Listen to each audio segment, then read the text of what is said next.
Salut à tous. Mais qu'est-ce qui se passe? Il y a eu un cambriolage? Mais qu'est-ce que c'est que cette pile de fous? Oh mon Dieu! Non, avec Nico, on essaie de faire un top des jeux de cartes. Mais c'est compliqué, ouais. Mais c'est compliqué parce qu'en fait, le jeu de cartes, ça commence là et ça finit. Ben, on sait pas en fait où est-ce que commence et où finit le jeu de cartes. Parce que quand t'as des plateaux, mais que t'as des cartes qui sont importantes dans le plateau, bah, c'est un jeu de cartes. Quand t'as du deck building, c'est un jeu de cartes. Quand t'as un jeu de cartes évolutif comme Magic, ben, c'est un jeu de cartes. Donc voilà, c'était un peu compliqué. Donc du coup, on a préféré pas choisir, on a préféré tout vous présenter en fait. Alors pas tout, je dirais on a élargi notre choix.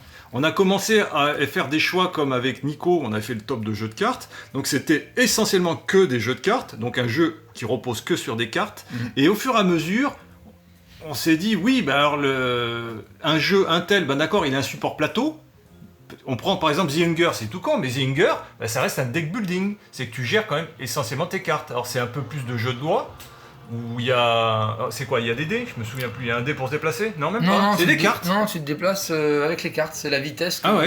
Et donc là, on a une espèce de montagne où la plupart des mécaniques de jeu reposent essentiellement sur les cartes. Alors ça peut être sous support de plateau, sur d'autres choses, mais c'est des cartes avant tout. Vous allez jouer des cartes de différentes manières. C'est ça. Alors on commence par quoi? Par Magic. Ah! Commençons par le commencement, comme aurait dit Lewis Carroll. Plus de 30 ans, Magic. Créateur, grand classique. Le papa de Magic, la maman, l'oncle, le cousin, le neveu. Enfin, Magic, c'est vraiment l'initiateur du jeu évolutif.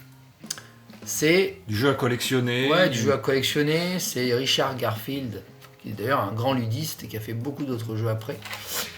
Et dans Magic, c'est quoi? C'est en gros, il faut amener les 20 points du joueur à 0 en le frappant avec des créatures, des enchantements, des éphémères. Et on convoque tout ça au moyen de cartes avec des terrains qui donnent du mana, donc des îles, des forêts, des montagnes, des plaines, des marais. Et on peut comboter les cartes, donc on peut avoir des decks bicolores, quadricolores, comme les 4 couleurs primaires. Oui, il y a énormément. En fait, des extensions, je ne sais plus combien on avait, ils en sortent en moyenne, je crois, 2-3 par an, qui rajoutent... En plus, maintenant, ils ont inventé l'aventure avec le principe de l'exil. On joue une carte, elle part en exil, et puis elle fait un deuxième effet. Enfin, ils ont mis des tas et des tas d'effets. Alors, c'est un vieux jeu. On va dire, nous, on a repris avec l'adaptation, la dernière qui était Magic Arena, le free-to-play. Et on avait d'autres adaptations de jeux PC de Magic qui nous aussi replongeaient dans ce plaisir. C'est parce que c'est tout un univers, parce qu'il y a un lore entre les Planeswalkers, toutes les histoires les Planeswalkers, c'est les derniers gros trucs, les héros, grosses cartes arrivées qui sont dans le lore, qui sont les héros de Magic. Et on a un jeu aujourd'hui tentaculaire avec plusieurs formats. Mais qui continue à fonctionner quand même. Alors, le plus gros reproche que j'ai, c'est que les mécaniques, même aujourd'hui, ils proposent maintenant des terrains qui ont un double effet. Parce que si vous n'avez pas de terrain, vous n'avez pas de ressources, vous ne pouvez pas jouer. Donc ça dépend de la pioche. Vous pouvez faire un mulligan, mais le mulligan ne fonctionne pas toujours. Soit vous n'avez pas de terrain, soit vous avez trop de terrain. Et aujourd'hui, ils proposent des terrains qui font un effet. Vous avez le choix. Vous pouvez être l'effet du terrain, ou si le terrain est en jeu, il va pouvoir aussi se déclencher et faire autre chose. Donc ils essaient de se renouveler. Ou arriver comme un éphémère, ou comme un rituel. Voilà. Alors je trouve qu'ils ont de très bonnes idées pour renouveler un peu le jeu, mais il y a quand même une base qui reste un peu archaïque. J'ai toujours beaucoup de plaisir à y jouer, mais c'est un jeu qui peut se montrer assez cruel dans la pioche, dans les effets. Tu peux pas de mana du tout et piocher 5 cartes. Voilà, et tu peux avoir une partie tu peux avoir une partie passionnante et une partie où tu ne fais que subir, ne rien faire du tout, ce qui est quand même dramatique. Donc il faut le savoir. Mais c'est un jeu qui rencontre encore aujourd'hui beaucoup de succès. Il y a encore des tournois. Moi, j'ai un peu replongé dedans avec des formules, tu vois, le Commander. Notamment. L'application à Magic Arena. Donc le Commander, j'en ai racheté quelques-uns, mais on est limité en cartes. C'est-à-dire que les cartes, comme c'est un jeu à collectionner, vous n'allez pas avoir des cartes très puissantes. Alors on ne demande pas forcément des cartes très puissantes, mais quand vous jouez un deck Commander de 100 cartes au lieu de 60, qui sont uniques, vous avez besoin par exemple d'une carte qui nettoie le board, des invocations, des créatures. Et puis il faut de la combo aussi. Et pour nettoyer le board, ce sont des cartes rares. Et ils mettent très peu de cartes rares, ou assez peu dans les decks Commander pour pas les présenter à trop cher. Et on se retrouve avec des decks un peu bancals, donc il faut jouer avec d'autres gens qui jouent à peu près ce niveau-là. Parce que si vous arrivez avec votre deck Commander acheté au commerce contre un mec qui a fait son propre deck Commander, vous allez vous recevoir une sacrée raclée. Ah oui, il y a de grandes chances. Très bien, le papa, enfin le papa, il y en a eu d'autres, mais ça reste quand même une référence incontournable. Bah oui, bien avant du jeu moderne. Bien avant Yu-Gi-Oh! Et Pokémon.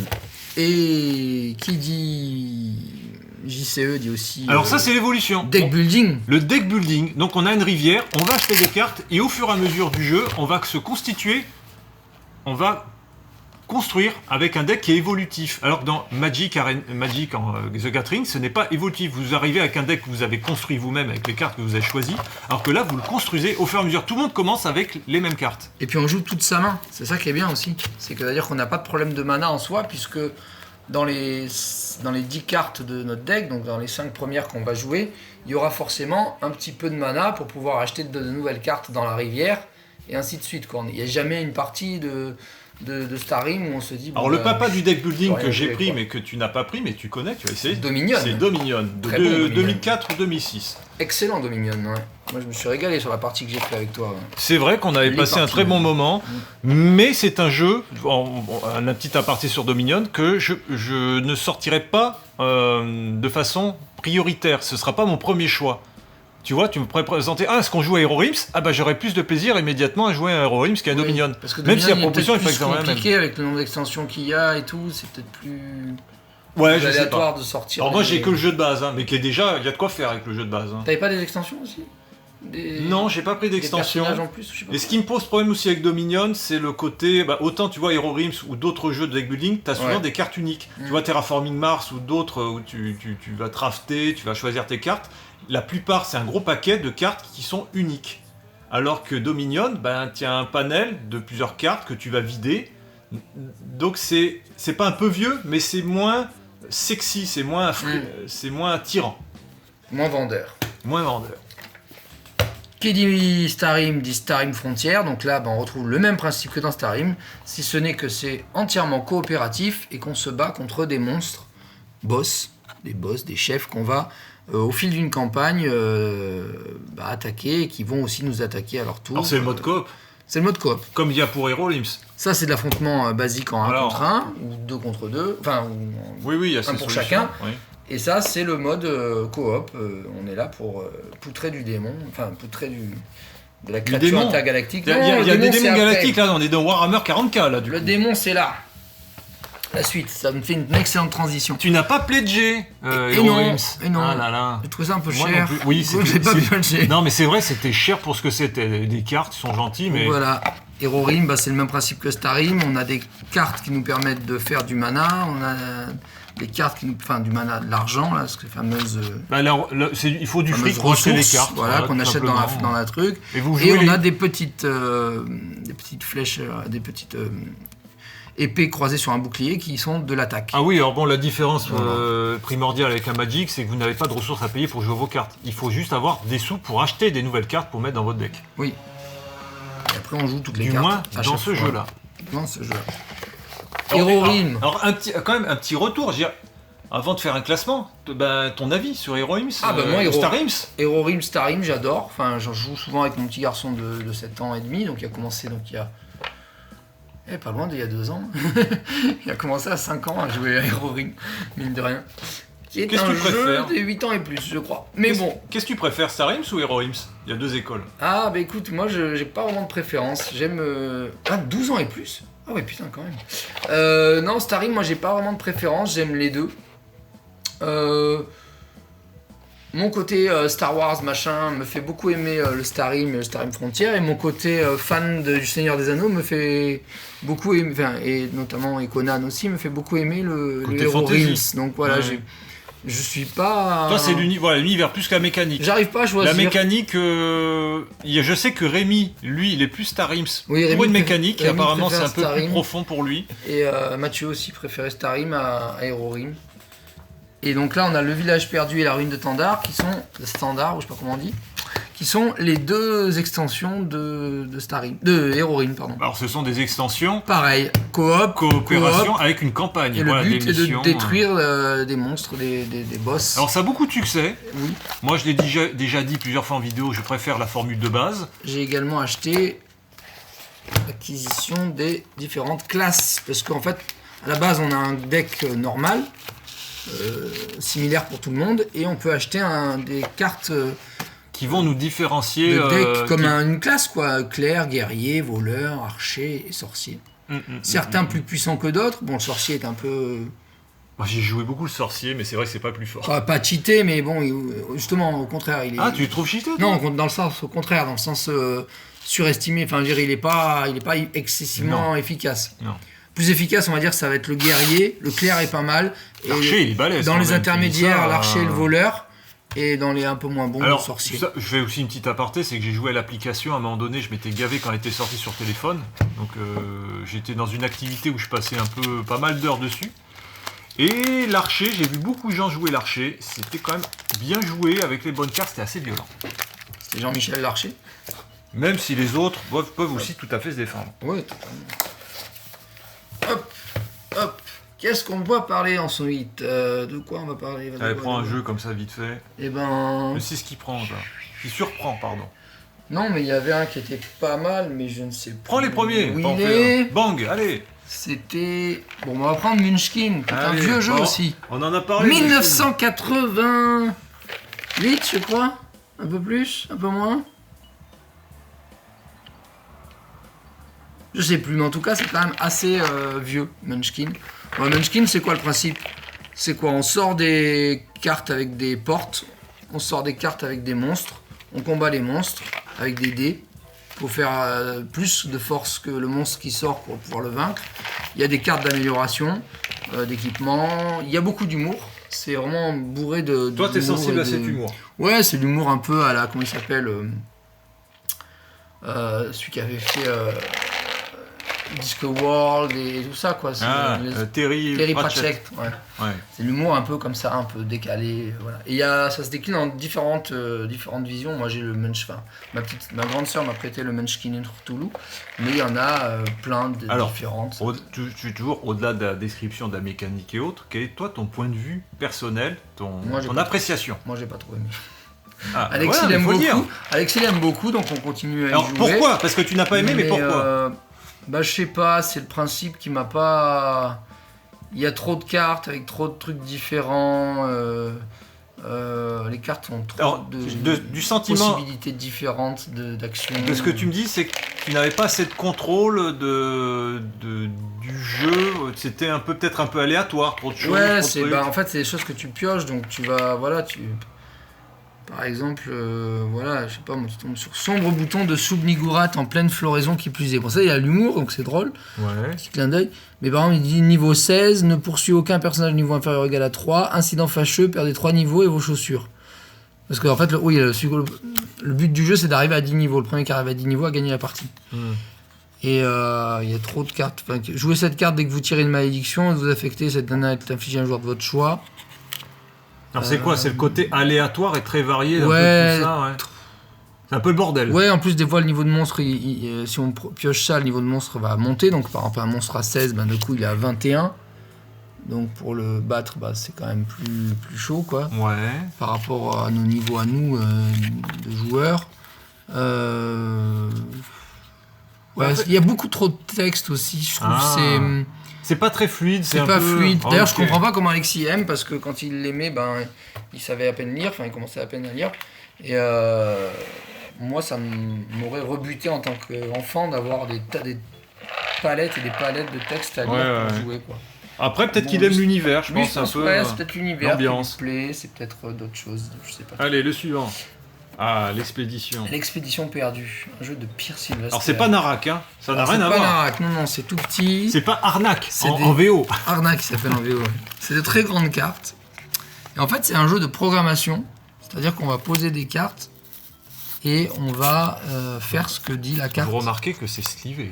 Donc c'est avec des grosses sleeves que j'ai achetées qui m'ont coûté un bras, mais c'était important. Parce qu'elles sont grandes les cartes, hein. Ouais, elles sont très grandes. Alors là, il y a les aides de jeu. On voit, on a des ressources, on a des balles, on a de la santé. Et c'est un jeu le créateur a dit, je voulais montrer combien c'est inspiré de faits réels. Il n'y a rien de fantastique, il n'y a que des choses de danger qu'on peut rencontrer. On est dans la survie, on est dans Manifest Wild. Dans l'exploration. On a tous ces personnages-là. Et en gros, quand on commence la partie, il faut en prendre un de chaque espèces, entre guillemets. Donc il y a un spécialiste du camping, un spécialiste de l'arborescence et une spécialiste de la navigation, quoi. La flore, la survie et la navigation. Et grâce à ça, après, on construit notre terrain qui peut être de 7 à 9 cartes, suivant la difficulté qu'on a choisie. Il y a une phase de jeu qui est le matin, une phase de jeu qui est le soir. Et à chaque fin de phase de jeu, on défausse une nourriture. Donc heureusement, c'est pas comme dans Galérapagos, c'est pas une nourriture par personne, c'est une seule nourriture pour l'ensemble du groupe. Mais ça va très vite, on peut très vite perdre le fil. Toi, je sais que tu l'apprécies pas mal celui-là. Moi, je l'adore. Non, franchement, ce jeu, il m'a. Ah, pourquoi tu l'adores? Je l'adore parce qu'il a une vraie atmosphère de jeu, une vraie ambiance. Ouais. On retrouve effectivement que des dangers réels, quoi. Des panthères, on peut se perdre, on peut croiser un anaconda. Enfin, il n'y a pas de monstre, il n'y a rien, un brouillard, de ce que j'entends, la déshydratation. De ce que j'entends, c'est que c'est ce côté un peu réaliste qui peut-être te plaît, et pourtant, on n'a pas un design réaliste. On est un peu comme. Non, on est dans de la BD franco-belge, on va dire. Oui, un peu un côté Tintin. Black et Mortimer et Tintin. Ouais. Avec des personnages assez évocateurs dans différents... Alors toi, t'as l'impression de vivre une aventure de bande dessinée, c'est ça. On est dans de la case de BD. Hein. Et ce qui est intéressant, c'est que les cartouches rouges sont obligatoires. Il faut en choisir un des deux, quoi. C'est-à-dire que soit on défausse une orientation, on peut aussi faire perdre un point de vie au personnage qui a la spécialité orientation, ou 2 points de vie à la personne qui n'est pas spécialiste. Ou alors, on peut... pardon, ça c'est noir, c'est gagné. On gagne un... C'est un jeu carte avec le point de vie, ou alors on perd un point de déportation, d'observation, enfin de navigation, et on peut avancer d'une carte. Le but est d'arriver à l'Eldorado, donc d'atteindre la 9e ou la 7e porte. C'est un jeu de gestion de ressources humaines et matérielles. Et matérielles, voilà. Avec une gestion, il n'y a pas de gestion de temps du tout, on a autant de temps qu'on veut, mais par contre, il y a des choix à faire. Et par exemple, là, sur celle-là, il faut soit défausser un camping, soit défausser une vie à quelqu'un, soit perdre une balle. Voilà. Tu choisis. Parce qu'on a des vers parasites, et donc soit on choisit de se reposer, soit on choisit de se soigner, soit par exemple on utilise la poudre pour brûler les... Restons, parce que c'est vrai, si on commence à décrire toutes les mécaniques, je pense qu'on en a pour 3 heures. Non, je décris pas toutes les mécaniques.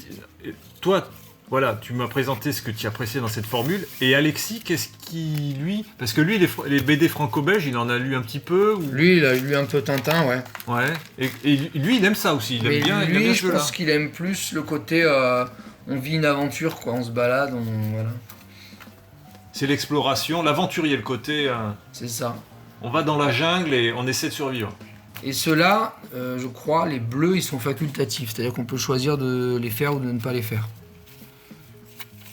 Les rouges sont obligatoires et... Alors ce côté aventure, moi de la partie qu'on avait joué ensemble, pour moi c'est vraiment la surprise des rencontres, la surprise des cartes. Oui. Est-ce on essaie toujours un peu d'anticiper, mais on se dit il y a toujours alors il n'y a pas que des mauvaises surprises aussi. Oui, parce que c'est de la programmation dans le sens où la première partie, donc dans le jour, on va mettre les cartes dans l'ordre chronologique. Donc c'est-à-dire si quelqu'un pose le 11, après il faudra mettre le 39 après le 11 avant le 39, et ainsi de suite. C'est-à-dire que là, on va se retrouver avec 31, 39, 43 et 50. Mais par contre, si on joue la nuit, les cartes resteront telles qu'elles ont été posées. Donc ça fait une autre façon d'anticiper de programmer le jeu, quoi. Toi, il faut en tenir compte, en fait. Tu as pas mal joué. Moi, j'ai beaucoup joué, j'ai fait plus de 50 parties. Donc, déjà, vous l'entendez, il a beaucoup de jeux. Il a réussi à faire 50 parties. Donc les parties sont quand même relativement courtes. Elles peuvent être très courtes. Elles peuvent être très courtes parce que tu peux très vite perdre tous les membres de ton équipe faute de surveillance sur la nourriture ou en dépensant toutes les balles puis en tombant contre un animal et tu peux plus rien faire. Donc t'es obligé, en fait, quand tu peux pas résoudre les actions qu'on te demande, t'es obligé d'enlever de la santé à un de tes membres de ton équipe en fonction de ce que te dit la carte. Si elle te dit vous perdez je crois que le maximum c'est 2 vies. Mais bon, on a 4 vies chacun, quoi. Alors on a... Ou 3 vies chacun, beaucoup avancé. Non, je rigole. En suivant. Et ça, on peut jouer en solo. Ah. C'est aussi, ouais, ça va de 1 à 5 joueurs. J'ai jamais joué au solo, mais on y a une partie solo. Pour ceux qui auront envie de tester l'aventure. L'expédition perdue. Solo. Expédition De Panarac. perdue. Et il y a une extension qui s'appelle la fontaine de jeunesse de je sais pas quoi of youth. Il y a Hugh Jackman dedans? Non, il n'y a pas eu Jackman. Mais par contre, c'est dans celle-là où il y a des trucs surnaturels. Parce que qui dit fontaine de jeunesse dit forcément. Alors c'est Indiana Jones qui passe dans le paranormal. C'est ça. Donc là, d'un coup, il s'est éloigné du côté juste réaliste pour aller dans quelque chose d'un peu plus. Est-ce qu'on a un côté Indiana Jones, c'est la dernière croisade, pénitent? Oui, dans ce sens-là, oui. Ouais. Dans ce sens, complètement.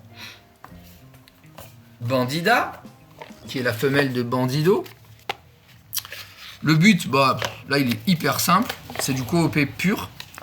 On a Bandida, et suivant le fonctionnement du jeu, on a 2 possibilités. Soit on la fait fuir, soit on l'enferme. Et on peut jouer avec Bandido. À ce moment-là, le but c'est de faire de faire se rejoindre les tourtereaux, quoi. Donc l'idée, c'est d'arriver à elle est où l'autre carte qu'on doit rejoindre? Poser des cartes. On la voit. Ah, tu l'as dans le paquet? Oui, c'est une carte avec c'est 2 cartes une qu'on échelle. doit faire rejoindre. Voilà, elle est là. Ok. Il faut arriver à cette carte sortie. avec l'échelle pour qu'elle puisse sortir. Mais pour qu'elle puisse sortir, il faut que toutes les issues soient fermées. Donc de toute façon, ça revient au même, quoi. Et il y a des cartes qui ont des incidences, qui font défausser des cartes. Il y a des alarmes qui font perdre des cartes, des choses comme ça, quoi. Et c'est assez rigolo aussi. Alexis, il aime bien y jouer. Nous, on avait joué avec Lionel, ça va. C'est rapide, c'est plaisant. C'est pas facile, par contre. Moi, j'ai jamais réussi à gagner une partie. Non, parce que l'air de rien, c'est un petit party game, mais pour réussir, c'est pas évident. Et on peut jouer en solo aussi. On peut se faire il y a un mode solo. Après, quand je dis c'est pas évident, j'ai pas dit que c'est compliqué. Je dis juste c'est pas facile de gagner. Oui, non, c'est pas compliqué du tout. Mais la mécanique est retors. On présente pas. Bruno Catala, on ne le présente plus. Bruno Catala, associé à Théo Rivière. Donc là, le but est très simple. On a une pioche, 2 défausses.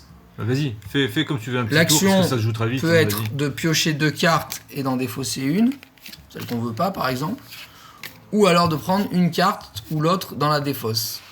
Donc au début forcément il n'y a pas de défausse, donc on prend 2 cartes. Alors moi par exemple, je vais poser ça et je vais... Ensuite toi tu vas prendre 2 cartes, tu vas regarder ce que tu veux. Voilà. On peut faire des actions en coopération, par exemple si on associe en piochant, si on associe binômes, pour faire un effet. Un requin et un naufragé, on peut voler une carte dans la main de quelqu'un. Si on a des bateaux, on peut rejouer un tour. Si on a 2 crabes, on peut aller capturer une carte. Alors, et il y a des collections aussi à faire. C'est surtout ça. Alors, parce qu'il y a des effets qui vont vous aider simplement à faire vos collections de cartes. Là. Il y a une notion avec la sirène. Si vous avez 4 sirènes, c'est ça, on gagne la partie. Ah oui, tu gagnes la partie immédiatement, t'as pas besoin de faire. Il y a des associations. Si vous avez tant de couleurs, vous allez faire aussi autant de points. Bon. Mais le jeu a l'air... Il est simple. Il n'est pas compliqué, il tourne très bien, on y avait pas mal joué. Bien, et la il est efficace, et je dis bravo Bruno. D'ailleurs, il a fait avec qui, tu as dit? Théo Rivière. Avec Théo Rivière, écoutez, bravo les gars, pour un jeu pas cher, ça sort très facilement, c'est très sympa. Les illustrations sont de PY Gallard et L de Rennes. Alors, on est un peu, pour moi, toujours un jeu un petit peu apéro, donc c'est pas un jeu expert. Oui, c'est un jeu d'ambiance. Mais c'est très sympa. Mais qui a une bonne rejouabilité, je crois que... Bruno, il en avait fait quasiment 1000 parties, un truc comme ça. Mais Bruno l'a dit, il adore tous ses enfants, tous ses jeux. Il se régale. Certains plus que d'autres, mais c'est vrai qu'il... Alors que Antoine Boza m'avait dit, par contre, lui, il était saturé de ses propres jeux. De ses propres jeux. Ah ouais, c'est marrant. C'est vraiment 2 retours différents. Ça, c'est un vieux jeu aussi. Gang of Four. Je me rappelle plus très bien comment on y joue, mais je sais que c'est un jeu de stratégie et de bluff un peu dans l'esprit du Kems ou un truc comme ça, quoi. Il faut faire des combinaisons. C'est un mélange un peu entre le Kems et le poker, si je me souviens bien. Parce que t'as des... Il a joué il y a longtemps, là. Ah ouais, Attends, Gang of Four, c'est vieux. Tu as même joué avec moi, je pense. Non, j'ai pas joué avec toi. Mais Gang of Four, c'est à l'époque même de Magic. On joue encore à Magic, c'est super vieux. Ah oui, c'est très vieux, c'est des années 90. Et attends, c'est un pote qui l'avait, c'était fin 90. Ah oui, il y a une échelle de couleurs. Le rouge est supérieur au jaune qui est supérieur au vert. Ouais. Même lorsque les cartes sont de même valeur. Alors, on va vous lire le manuel. On va commencer par la première page. Non. Un manuel très sexy. En tout cas, alors, attendez. J'ai quand même montré, regardez ce beau manuel. On dirait une notice. d'iPhone. d'iPhone, d'électroménager. J'aime beaucoup. Ah oui, ça manque de lumière et d'éclairage. C'est très sympa. C'est les années 90, on faisait confiance aux gens. Là, on remonte le temps. On faisait confiance à l'intelligence des gens. On se disait, bon, ils n'ont pas forcément besoin de dessin, ils vont tout comprendre. Donc là, on a un peu des choses. Voilà, on a le full. Donc c'est ça, c'est là dans le sens où je disais que c'était comme le poker. C'est qu'on a des fulls, on a des paires, on a 10 fulls. 10 fulls, c'est l'époque. C'est ça, donc il y a 10 fulls. Ok, voilà, je te prie. Non, ça c'est Maurice. On a des suites à la couleur et le fameux Gang of Four, c'est-à-dire 4 cartes d'une couleur chacun une couleur différente. Alors, ouais, tu me dis ça comme ça. Alors, tu t'en souviens pas trop, tes souvenirs étaient. Après, il avait bonne réputation. Il avait bonne réputation. Je l'ai poncé ce jeu. Ouais, on voit que la boîte a été quand même bien transportée, elle a bien vécu. En plus, on joue de 3 à 4, donc c'est assez. Alors, personnellement, sortir, je n'en parlerai pas parce que je n'y ai jamais joué. T'as jamais joué? Non, mais t'as pas joué à la maison? Non. En fait, je ne savais même pas que toi-même tu l'avais. On n'a jamais joué. Mais c'est comme ça. Continuons. Est-ce que j'ai la date de sortie d'ailleurs? Mais je n'ai entendu que du bien des gens qui l'avaient à l'époque. Je sais pas, ils ont pas mis la date. Si, ils l'ont mis. 91, voilà. 91. Ouais, alors oui. J'avais 11 ans. J'ai pas joué en 91, mais le jeu a... Donc c'est probablement un de mes premiers jeux initiés ou approchants, quoi. Ok, donc c'est à recommander. Aujourd'hui encore, est-ce qu'il a bien vieilli? Dans ton souvenir, est-ce que tu auras envie d'y rejouer? Moi j'aurais bien envie d'y rejouer, là. Rien qu'en lisant, là, ça me donne envie de retenter l'aventure. Alors, suivant. Change d'ambiance, de salle, deux ambiances. Ouais. Là, on n'est pas du tout dans l'intellectualisme. Non, là, c'est vraiment du pur jeu d'apéro. Plus de 18 ans, c'est vulgaire, c'est glauque. Ouais, et je dirais même pour un jeu d'apéro, je pense qu'il faut être client pour ce genre de. Ah oui, il faut le faire avec quelques verres dans le nez. Alors vous le savez, si vous êtes, on va dire, abonné depuis un moment à la chaîne, la grossièreté, un peu la vulgarité, un peu maîtrisée, ça nous fait pas peur. Non, mais ce type de jeu, moi j'avoue que j'aime bien, mais il faut avoir le truc, quoi. Alors le jeu ça joue très facilement, en fait on va poser une carte, on va donner 2 cartes à chacun, enfin 3 cartes à chacun même d'ailleurs, et un des joueurs, donc mettons qu'il y a ces 2 cartes, va poser une carte, et avec les cartes qu'on a en main, on va devoir constituer une histoire en prenant la carte centrale soit comme pivot pour faire un début et une fin, soit comme début pour faire un milieu et une fin, soit comme fin pour faire un début et un milieu. Donc par exemple, moi j'ai alors heureux.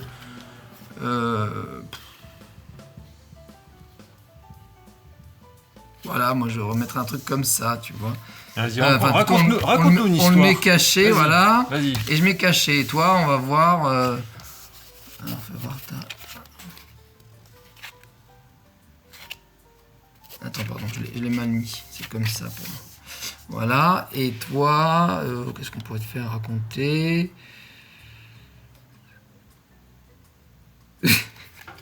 Elle est raciste, mais elle est pas mal. Allez, voilà. Ah, ça commence bien. Enfin, raciste. La démonétisation. Elle est pas raciste, mais je veux dire, dans le sens, dans ce genre de jeu, on a le droit de tout faire. Il y a pas de... Ouais. Ils font des blagues sur le petit Grégory. Elle est fasciste. Montre-moi tes cartes. Alors, j'ai fait un rêve étrange, il faut que je te raconte. J'ai la désagréable impression de m'être encore fait fister. Alors, heureux. Voilà. Ou alors l'autre histoire, ce serait... Moi, je traverse la mer, je te trouve un job.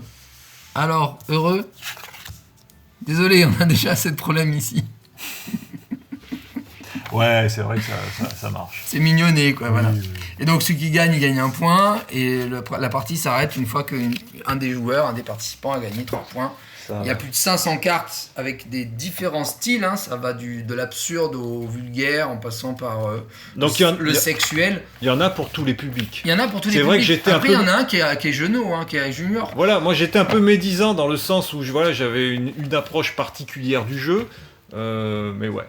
Alexis voudrait y jouer, mais je lui ai promis qu'il y jouerait, mais après que j'ai expurgé la boîte de toutes les choses qui ne s'adressent pas à son âge, tu vois. Guy, on veut toujours ton avis, alors ? Moi, j'ai adoré. Ok. Bah, je l'aurais pas acheté sinon, hein. C'est vraiment... Mais j'ai bien aimé le côté... J'avais déjà joué à Blanc Manger Coco, mais là, le fait que ce soit des dessins et qu'on ait une BD à raconter, même si parfois ça marche pas toujours, parce que c'est pas toujours les mêmes personnages qui interviennent, donc des fois, il faut faire un peu preuve d'imagination pour dire oui, en fait, c'est lui qui a dit ça, et puis en fait, c'est celui de gauche qui réagit. Se dire non. Ok, non. donc un classique. Mais, si la formule vous plaît. Ça... Mais sympa, voilà, c'est une trentaine d'euros. Et, Ah oui, quand même. Ouais, mais bon, il y a 500 cartes quand même. Hein. D'accord. Donc c'est une belle rejouabilité aussi à ce niveau-là. 6000 euros. 6000 au compte. Alors ça, c'est très simple en fait, c'est un personnage que tu dois découvrir. Le joueur, il va choisir un personnage. Les cartes, elles ont cette importance-là. C'est-à-dire que on va brasser. Le joueur va choisir un personnage, il doit faire deviner ça. Et là, on va mettre... Alors, on va rajouter, pardon. On va faire 1, 2, 3, 4, 5, 6, 7, 8, 9, 10, 11, 12. Voilà, on a les 12 personnages. On les brasse pour évidemment qu'on ne sache pas où est le personnage mystère. Et on va faire un 3x4. Hop.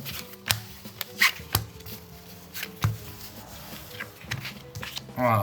Et de ce 3x4, le joueur qui doit faire deviner, il va piocher 5 cartes dans sa main. Et ensuite, il va devoir faire deviner le personnage qu'il a tiré aux autres. Alors, s'il met la carte à la verticale, ça veut dire que ça a un rapport avec le personnage qui est dedans. S'il met la carte à l'horizontale, ça veut dire que ça n'a pas de rapport avec le personnage qui est dedans. Par exemple, là, mettons, on joue une partie à vide. Je dois faire deviner la reine, la méchante reine. C'est pas Reine des Neiges. La méchante reine. À chaque tour, en plus, on va faire deviner de plus en plus de cartes. C'est-à-dire, au premier tour, le joueur enlève une carte. Au deuxième tour, les joueurs, parce qu'on peut jouer aussi en coopération, les joueurs enlèvent 2 cartes. Et au troisième tour, les joueurs enlèvent 3 cartes. Et au dernier tour, il faut enlever 4 cartes. Et sur les 4 cartes, après, il ne restera que 2 cartes, normalement. Et il faudra faire un choix à propos de ces 2 cartes. Donc, par exemple, là, j'ai la Reine des Neiges. Je vais essayer de faire deviner aux gens que c'est pas un homme. Donc, je mets la carte comme ça. Voilà. Ah oui, c'est... Pas un homme, donc c'est une femme. C'est du qui est. Ouais. Voilà. Donc, pas un homme, c'est une évolué. femme. Quelqu'un va enlever Aladdin, peut-être. Avec des associations d'idées. Et je récupère une deuxième carte. Et là, je continue dans mon esprit de pas un homme, finalement, c'est pas si mal. Donc je mets pas un homme. Et puis avec une subtilité supplémentaire, peut-être. Il n'apparaît pas dans Jack et le haricot magique. Donc par exemple, s'il y a un monstre qui apparaît dans Jack et le haricot magique... Alors il faut faire très attention, c'est quand vous jouez des cartes, c'est un peu comme dans Codenames, c'est qu'il faut bien faire attention qu'il n'y ait pas une carte en jeu qui puisse laisser penser à une autre idée que celle que vous essayez de faire passer. Donc là, on en enlève 2. Et on récupère encore une carte. Il faut toujours avoir 5 cartes dans la main pour le joueur qui fait deviner. Et en jeu de cartes, tu n'as pas Codenames ? Est-ce que c'est un jeu de cartes ? Si, je l'ai, je Codenames, mais c'est pas vraiment un jeu de cartes, Codenames. Il y a des cartes, mais... Elles n'ont pas vraiment une importance, c'est plus les mots qui sont prétexte des cartes que l'inverse. Est-ce que c'est vraiment un jeu de cartes, ça ? Qu'est-ce que je peux faire là pour faire deviner ? Il y a des cartes, mais bon.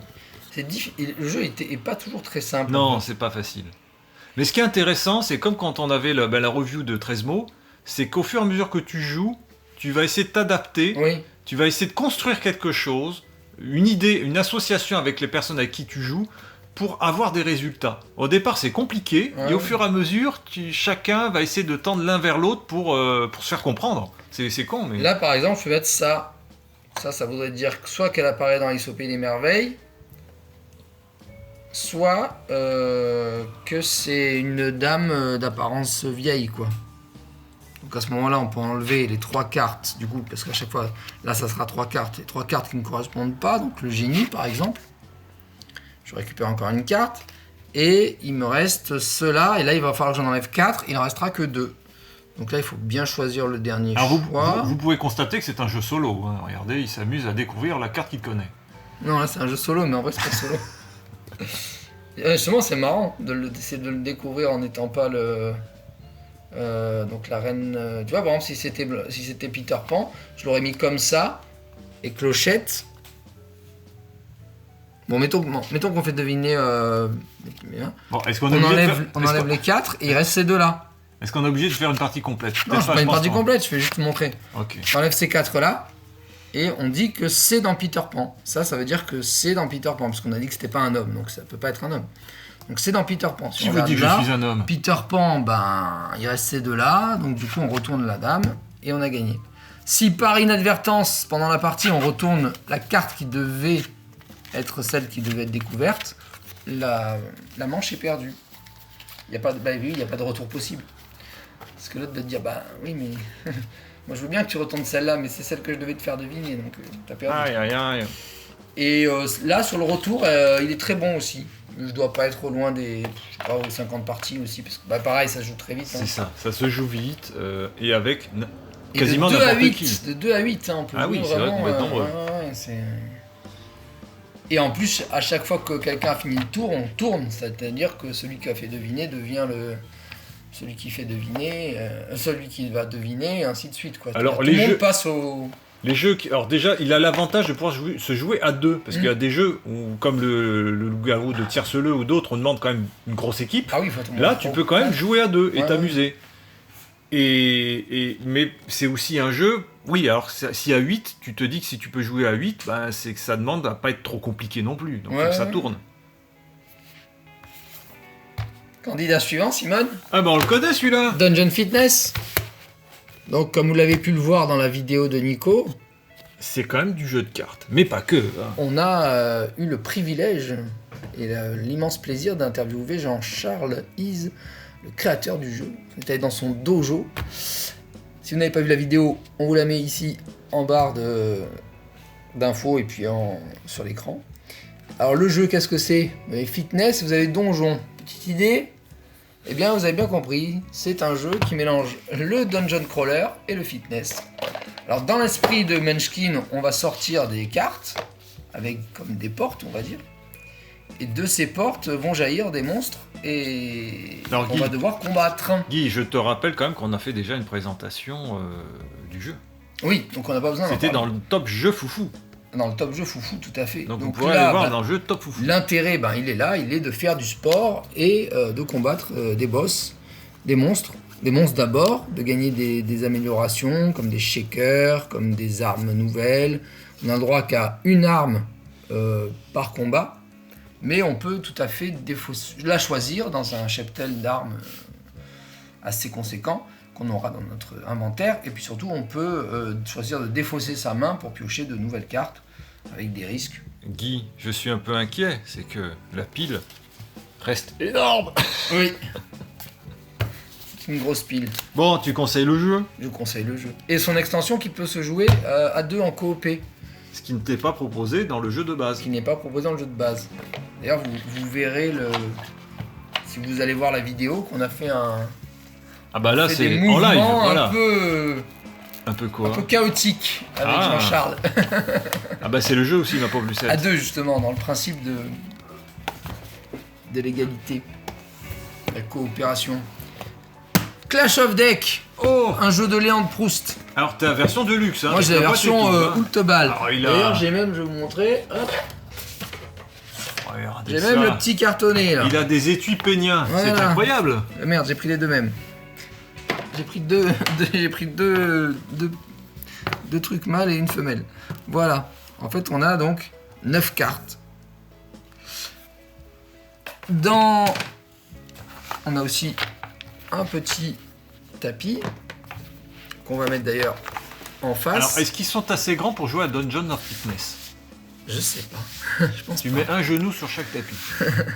C'est un jeu d'affrontement avec différentes ça c'est le jeu de base, le jeu d'initiation qui était gratuit d'ailleurs, on payait juste les frais de port à l'époque du Kickstarter. Et ça c'est des extensions donc, qui permettent, un peu comme Magic d'ailleurs, de créer son jeu.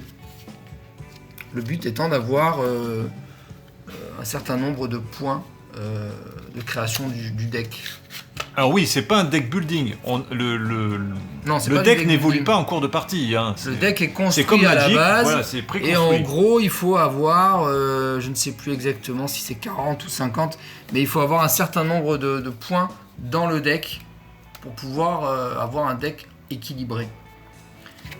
Tu as beaucoup joué, toi? Ouais, j'ai beaucoup joué. Et dans la main, en fait, on a 9 cartes, dont qu'on appelle ça, qu'on va mettre à l'extrême gauche d'ailleurs, notre forteresse. Et plus on va prendre de coups, que ce soit ou là ou dans la main, c'est pareil, plus on va prendre de coups, plus on va faire avancer vers la droite le fort. Et dès qu'il arrive à l'extrême droite, on le retourne et ça devient un bastion. Et quand le bastion, pareil, à l'avancée des coups qu'on va se prendre par l'adversaire, arrive à l'extrême droite, on a perdu la partie. Et Jean-Marie Le Pen apparaît. Exactement. Oh, le petit farfadet. Et le principe du jeu, en fait, c'est que le mana correspond au nombre de cartes qu'on a dans la main. Donc plus on a de cartes dans la main, plus on a de mana, et plus on peut jouer des grosses cartes avec beaucoup de mana. Mais parfois, on peut jouer qu'une seule carte par tour parce que... Alors, c'est vrai que j'ai un peu joué. En fait, j'ai préféré la version qui est sur... C'est pas BGA, tu sais, la version sur navigateur. C'est sur Board Game Arena. Sur Board Game Arena. Je trouvais que c'était fluide. On avait pas mal joué tous les deux. La première fois, on avait découvert le jeu. Le jeu en lui-même, je trouvais qu'avec les cartes en main, il tournait moins parce que ça demandait pas mal de notions un peu de placement et tu avais beaucoup de facultés, un peu comme à Magic, les uns font ci, font ça, et je trouvais que l'iconographie et le rappel, si tu n'y jouais pas souvent, n'était pas évident. D'idéalisation, pas d'idéalisation, mais comment on dit, d'optimisation aussi des personnages et de leurs caractéristiques, quoi. Et un autre truc aussi qui m'a un peu déplu, qu'on avait constaté sur la version donc sur navigateur, c'est que des fois le jeu il se met à traîner en longueur. Tu sais, tu fais une partie et tu n'arrives pas à résoudre, à finir la partie. D'un coup, ça tourne un peu en rond des fois. Parce que l'autre va remettre des personnages et tu n'arriveras pas à le faire... Et c'est ça. Et d'un coup, on piétine et je trouve que le jeu, il est chouette. Moi, j'ai bien aimé, mais il y a des parties, d'un coup, tu tournes en rond. C'est un peu bêta. Oui, c'est vrai que par moments, il y a des parties un peu... L'autre problème, c'est qu'on peut pas mettre le... Ah oui. Ça aussi, c'est couillon. Mais bon, après, c'est pas...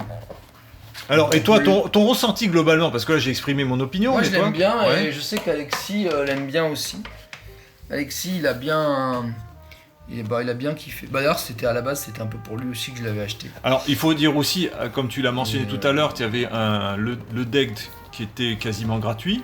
Enfin, rien. Le deck d'initiation, tu payes juste les frais de port. Et il faut dire aussi, quand même, c'est un jeu français, ils se sont montrés très généreux, dans le sens où quand ils ont fait ses premiers Kickstarter, moi j'avais pris la version à 30 €, il y avait quand même beaucoup de cartes pour 20-30 €, et c'était pas cher, t'avais beaucoup de choses. 7 extensions. Donc le jeu est sympathique, donc après c'est mon opinion sur la mécanique. 6 de base et l'extension. Les illustrations sont plutôt cool, un côté un peu enfantin mais sympathique, donc oui, c'est un petit jeu sympa. Ouais, très cool. 6 qui surprend. Ah, c'est quoi ça? Alors est-ce que t'es surpris? Moi je suis très surpris. 6 qui surprend, est-ce qu'on le présente vraiment? Est-ce qu'on a vraiment besoin de le présenter? On a des cartes qui vont de 1 à 104. On mélange les cartes, on en distribue 12 à chacun. Ah, pas 6. Non, 12. Non, le 6 qui prend, c'est... Je sais plus pourquoi c'est 6. Non, c'est 12. Ça fait un moment que j'ai pas joué, donc En gros, tu distribues des cartes à chacun, et après tu mets des cartes comme ça. Donc je vais les mettre comme ça pour que tu vois mieux. Voilà. Et avec les cartes qu'on a dans les mains, les joueurs vont devoir composer et essayer de se débarrasser des maximum de leurs cartes. Alors, par exemple, si je choisis de mettre le 3, je vais manger une carte. C'est-à-dire je vais la récupérer et Tu la manges, littéralement? Voilà, je la mange. Je vais la récupérer et la mettre dans ma défausse. Et ensuite, on va mettre des cartes à la suite, les unes des autres, dans l'ordre chronologique. Donc le 3, après il y a le 5, le 13, après on met le 19, le 54, du coup on met le 50, le 25, bah là j'ai un 10, donc le 10 je vais le mettre là, ainsi de suite. Et celui qui arrive à qui va poser la cinquième, non, jusqu'à 5, pardon, et celui qui va poser la sixième carte, c'est pour ça 6 qui prend, va ramasser tout le paquet de cartes. Ouais, mais là, le 8, toute la ligne. Il prenait pas le 8. Il va laisser le 8, puisque le 8 va permettre de redémarrer sur l'histoire.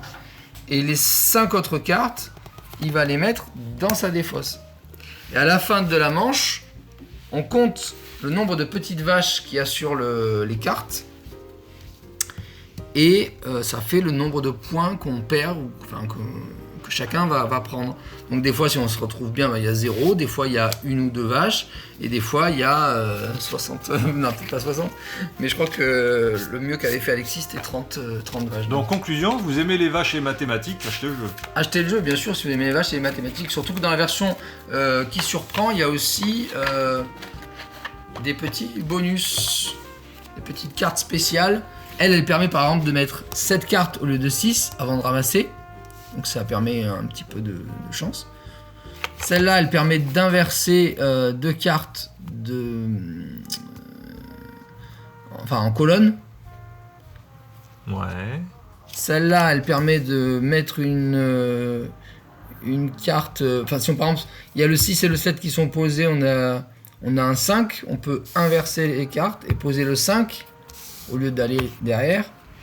Celle-là, elle permet de changer tout de suite une carte qu'on va poser. On va poser le dernier de la pile et on va ramasser. T'as des effets de placement un peu à la Uno, voilà. T'as des trucs. Celle-là te permet d'enlever.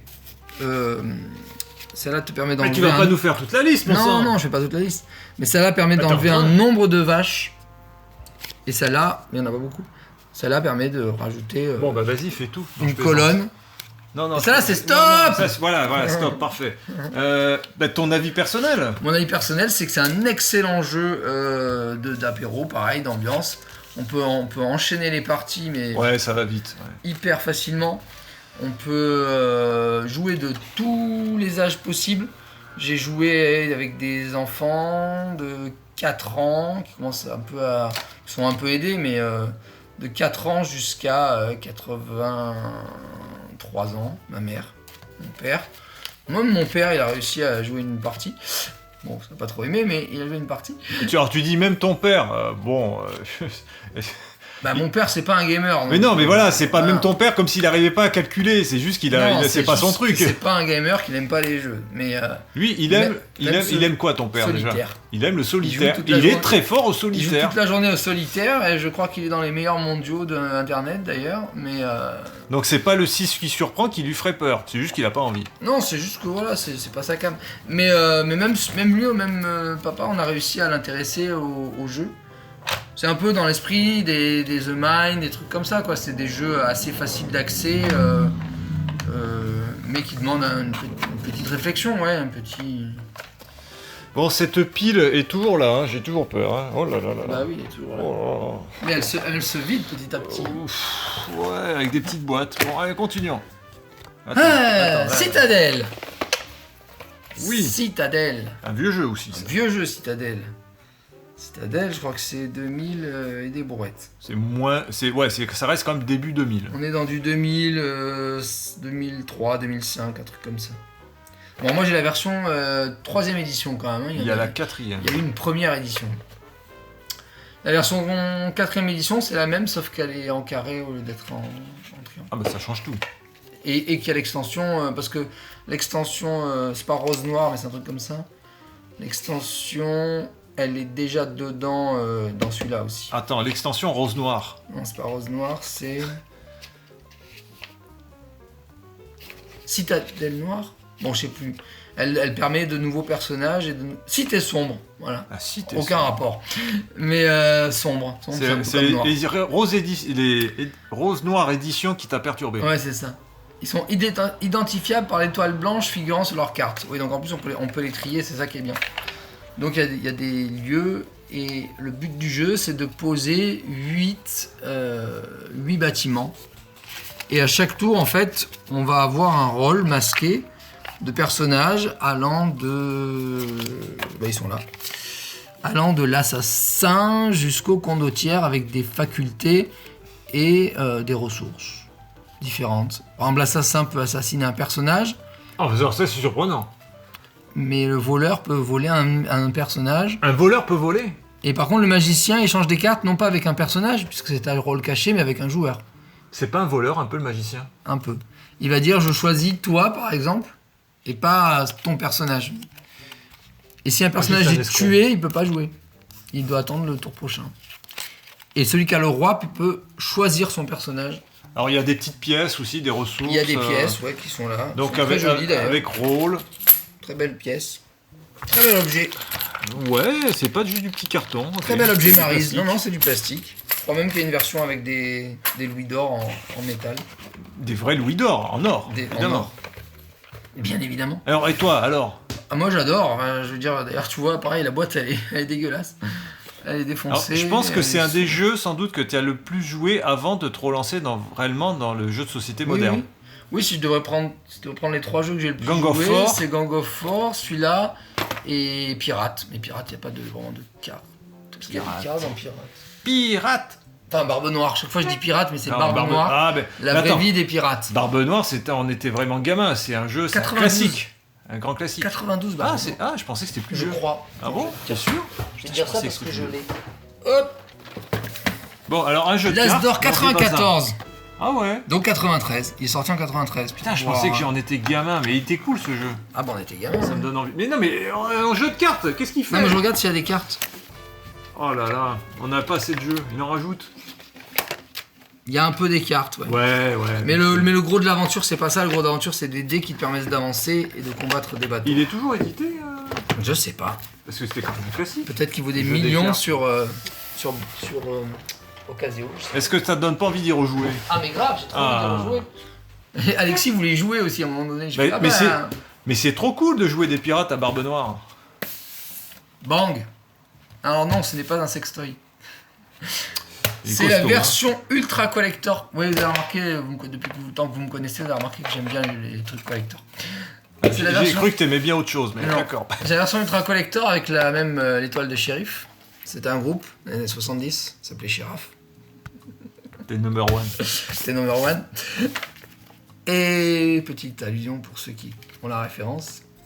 Et ce qui est sympa avec Bang, mais je passe vite parce que Nico l'a déjà expliqué sur sa propre...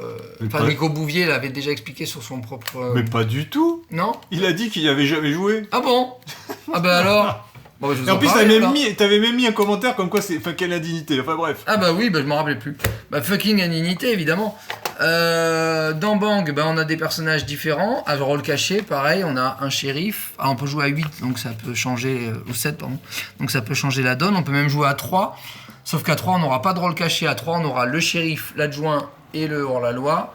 Et chacun devra éliminer un personnage en particulier. Donc ça va changer la donne parce qu'il n'y aura pas le rôle caché. Mais ça a ça a son petit lot de suspense aussi et de tension. Et ça, j'ai joué aussi avec ma mère et Alexis, qui adore être shérif. Donc il triche. il pioche soi-disant un visage caché, mais il tire la carte shérif et moi je suis shérif. Voilà. Et on peut poser des cartes et on peut qui ont des actions, qui ont des effets. On peut poser certaines cartes devant soi, donc les cartes vertes notamment, on peut les poser devant soi pour se protéger. C'est-à-dire qu'avec ça, par exemple, si la prochaine fois qu'on me tire dessus, je parle le coup. Les ratés permettent de contrer les bangs. On nous tire dessus, on fait un bang, on décoche une flèche en disant non, raté. Enfin, une carte en disant raté, tu m'as pas eu. La bière, ça permet de redonner de la vie. Il y a des cartes qu'on pose devant soi et qu'on laisse devant soi, comme la prison. Mais au tour d'après, on aura une autre. Alors, ça se joue à partir de combien de joueurs? 3 joueurs pour la partie donc, à rôle non caché, où chacun joue un des joueurs en mode standoff, quoi. Enfin en mode en mode Mexican standoff, chacun se vise.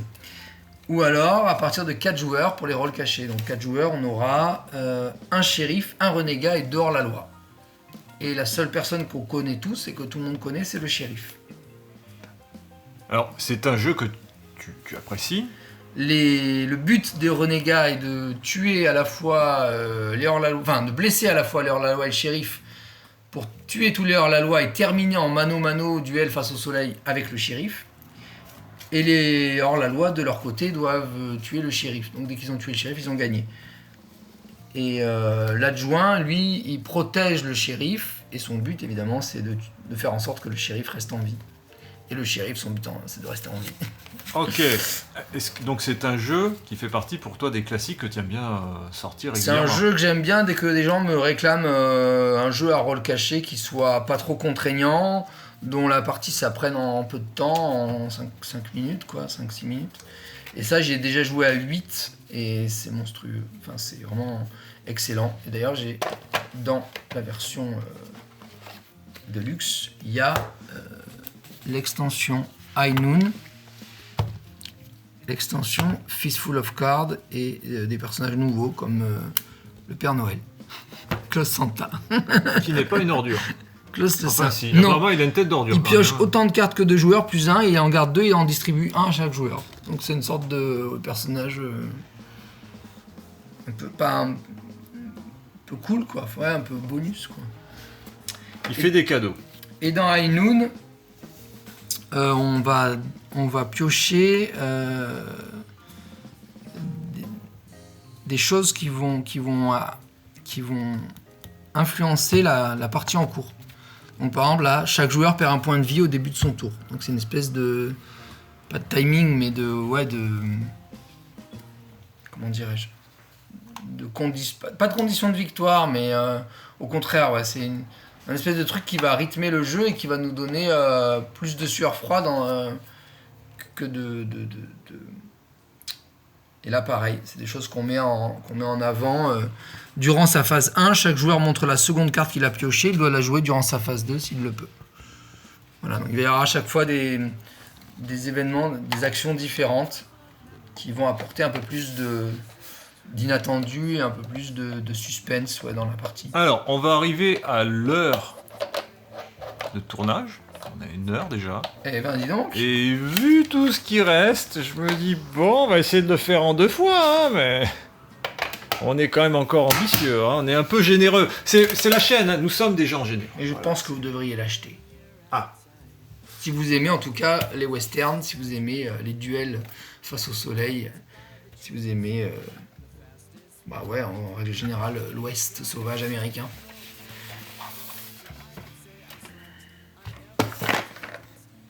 Le jeu préféré de Nico, Ah bah oui, j'adore celui-là. Jekyll versus Ah Hyde. Alors dans quelle importance les cartes ont une importance?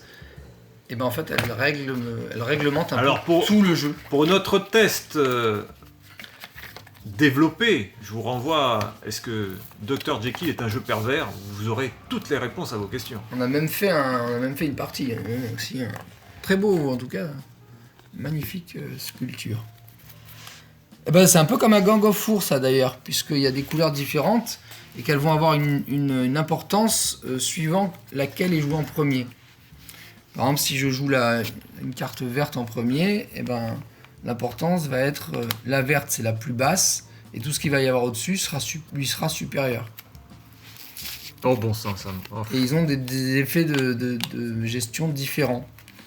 Et en gros, c'est une sorte de bataille, mais avec des couleurs qui vont régir le. Il y a des couleurs, des atouts. C'est un jeu de plis en fait. Il oui, faut remporter le maximum ça. de plis pour faire en sorte que Jekyll qui part au niveau neutre devienne qui part de son point de Jekyll devienne Hyde ou non à la fin des 3 tours.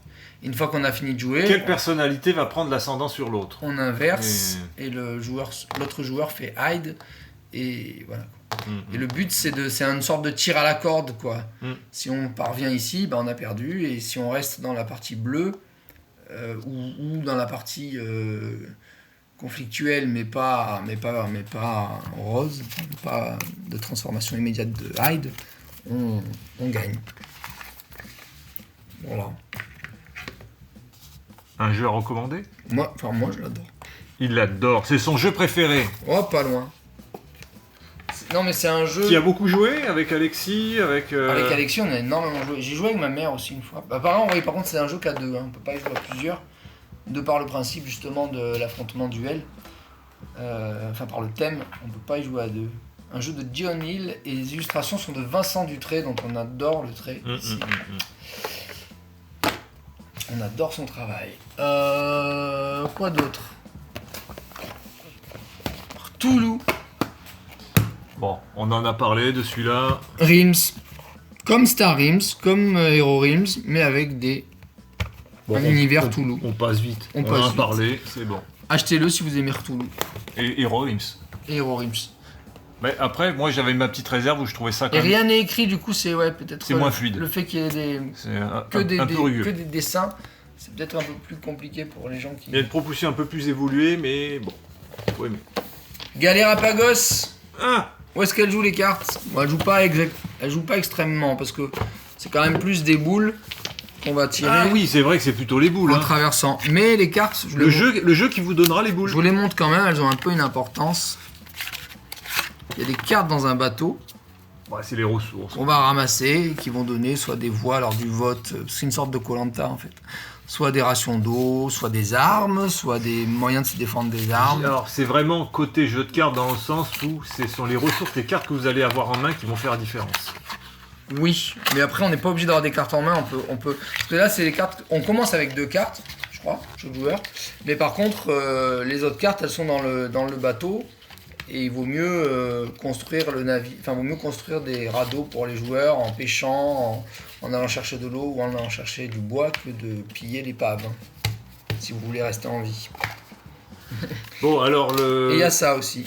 Il y a aussi que quand on se fait mordre par un serpent, on est blessé. Voilà. C'est les cartes qui... Et puis, bon, les cartes de radeau, mais ça compte pas. Et les cartes d'eau, dans lesquelles il y a la phase finale, qui est la tempête. Alors si vous manquez d'eau et de nourriture, vous mourrez, donc c'est une espèce d'équilibre, de course. Voilà. Et des fois on a la sécheresse, et là on peut pas ramasser d'eau. Et comme il faut consommer autant d'eau et de nourriture qu'il y a de joueurs, ça peut très vite devenir Oui, parce que le jeu vous pousse à faire des choix. Et à suicider les... Parce que si c'était trop facile, ce serait pas drôle. Oui. Ah non, mais franchement, mais par contre, faites attention parce qu'on peut perdre des amis avec ce jeu. On a perdu beaucoup, hein. Moi, j'en ai pas perdu personnellement, mais je connais des gens qui en ont perdu sur Galerapagos. Quand même. Ah non, oui, c'est sur celui-là. Non, sur celui-là, j'ai perdu des amis, oui. Sérieux? Enfin, des amis, des contacts. Non, mais tu as perdu des amis? Il y a eu des gros clashs en mode je joue plus jamais à ce jeu avec toi. Mais je ne mais après, tu n'as pas perdu des amis. Mais je ne dirai pas le nom. C'est juste qu'ils voulaient plus jouer au jeu. Oui. C'est tout. Bon, pas exagérer. Mais c'était allé violemment quand même. Ouais. Après, moi, je m'applique trop dans le jeu, toi aussi. Enfin, faut pas être déconnant. Orquest de Johan Bunny et Thomas Maufroy. Mass Game. Orquest. D'ailleurs, le Kickstarter avec des figouses du Orquest Warspace, le jeu de société va sortir. Non, il va pas sortir. Va arriver bientôt en... Le Kickstarter, il a déjà eu lieu, hein. Oui, mais je veux dire, il va bientôt arriver on va bientôt le recevoir, arriver. quoi. Je suis pas sûr. Les gens qui ont backé vont le recevoir. Attends, puisqu'il a été backé, tout est prêt. Quoi, il y a 4 mois? Tout est prêt. Ah, tout était déjà prêt. Ah ouais. Tout est déjà prêt. Le jeu va arriver en novembre, en octobre de cette année, je crois. Oui, parce que tout est déjà prêt, en fait. Ils ont déjà tous les trucs de... Tout le développement est prêt, en fait. Il y a juste à envoyer le BAT, comment on dit? Tout est prêt. Le BAT. Oui, il y a le pré-imprimé, quoi. Il y a pas... Oui, c'est fournisseur, quoi. Oui, le bon pour produire, quoi. Oui, le bon pour produire, oui. Mais après, il faut les produire. C'est aussi ça qui prend du temps. Parce que ça doit être validé. C'est Monolith qui a repris la boîte de Fred Henry, qui a repris le... Bon, on n'est pas là pour parler de... Non, c'est juste une de manière de Orquest dire en que soi. c'était le jeu Voilà. de cartes C'est l'inspiration qui a principale. donné inspiration au jeu Ça, de c'est un plateau. spin-off. C'est un spin-off du Dungeon Crawler qui était prévu au départ. Je crois que c'est l'inverse. Ah ouais, c'est Je crois inverse. que c'est ils ont tiré le jeu de plateau du jeu de cartes. D'accord. Il me semble, peut-être que je me trompe. Voilà, en gros, les cartes, elles servent à faire des enchantements, des éphémères, pardon, pour contrer des joueurs. Le but est de faire descendre les points de vie de chacun des joueurs jusqu'à 0 pour les tuer. Et le gagnant de la partie est soit celui qui a tué tout le monde, soit celui qui a le plus de points de victoire qu'on récupère en lançant des dés contre des Alors monstres. moi, mon point de vue, puisqu'on avait un petit peu joué, je le trouve un peu simpliste. Oui, toi, t'avais Malheureusement, pas été- Toi, tu l'aimes bien. Moi, je me sais, ouais. Ouais. Quand je l'ai acheté, je me suis bien amusé. Et j'avoue que je le ressors encore avec plaisir. C'est pas mon jeu préféré, mais je le ressors encore. Ça veut tout avec, dire. Ce n'est pas son jeu préféré. Ouais, voilà, non, c'est pas mon jeu préféré. Mais je le ressors encore avec plaisir quand je peux.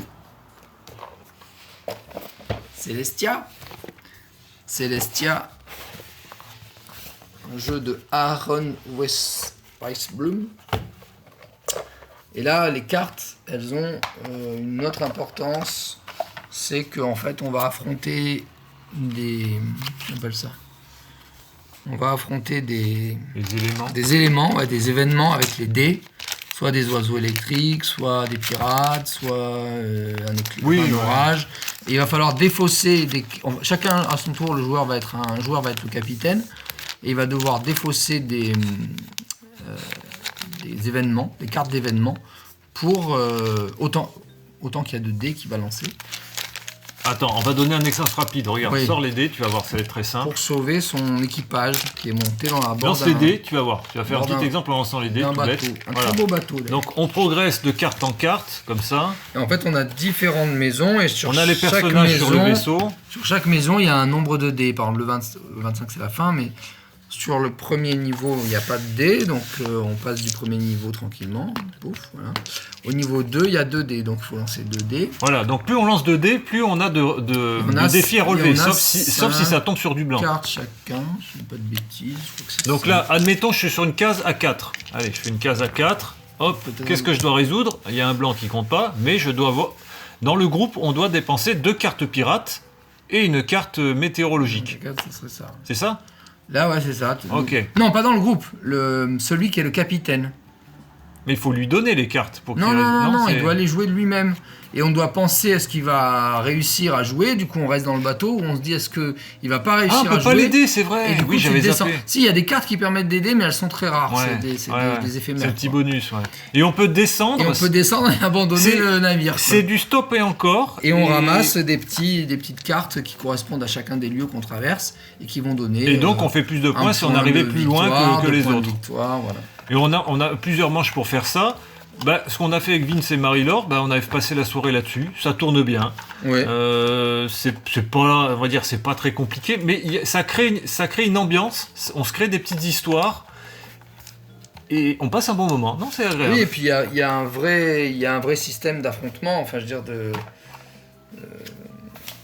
c'est pas au niveau de Cerbère ou de Galérapagos, mais on peut très vite, c'est pas s'énerver, mais on peut très vite dire ah putain, mais pourquoi t'as fait ça et tout. Oh non, je trouve que c'est... Oui, mais c'est pas autant Galéropagos, tu peux reprocher réellement à un joueur d'avoir fait vraiment un sale coup. Oui, Alors que là... Mais comme- comment je l'ai fait rentrer? On peut en faire, hein. Je veux dire, si le capitaine anticipe un truc et nous mène tous finalement au naufrage, à la catastrophe, oui, il y a des petits... il y a un peu cette gestion. Oui, quand même, ouais. Un petit peu. Ouais. Mais j'ai bien aimé. Oui, il est chouette. C'est un jeu, tu vois, que j'aurais pas parié sur le fait de De l'apprécier. l'apprécier et que finalement tu l'as. Alors ne pas l'apprécier, c'est dans le sens où si tu me dis on y rejoue avec des amis comme ça, dire oui, je pourrais y rejouer effectivement volontiers sans souci. Mhm. Parce que tu as une surcouche un peu de narration, on va vivre chaque fois une petite aventure. On va pas s'en souvenir dans le détail, mais il y a une petite tension, il y a des... Oui, il y a des Tout en restant simple d'accès. il y a des péripéties.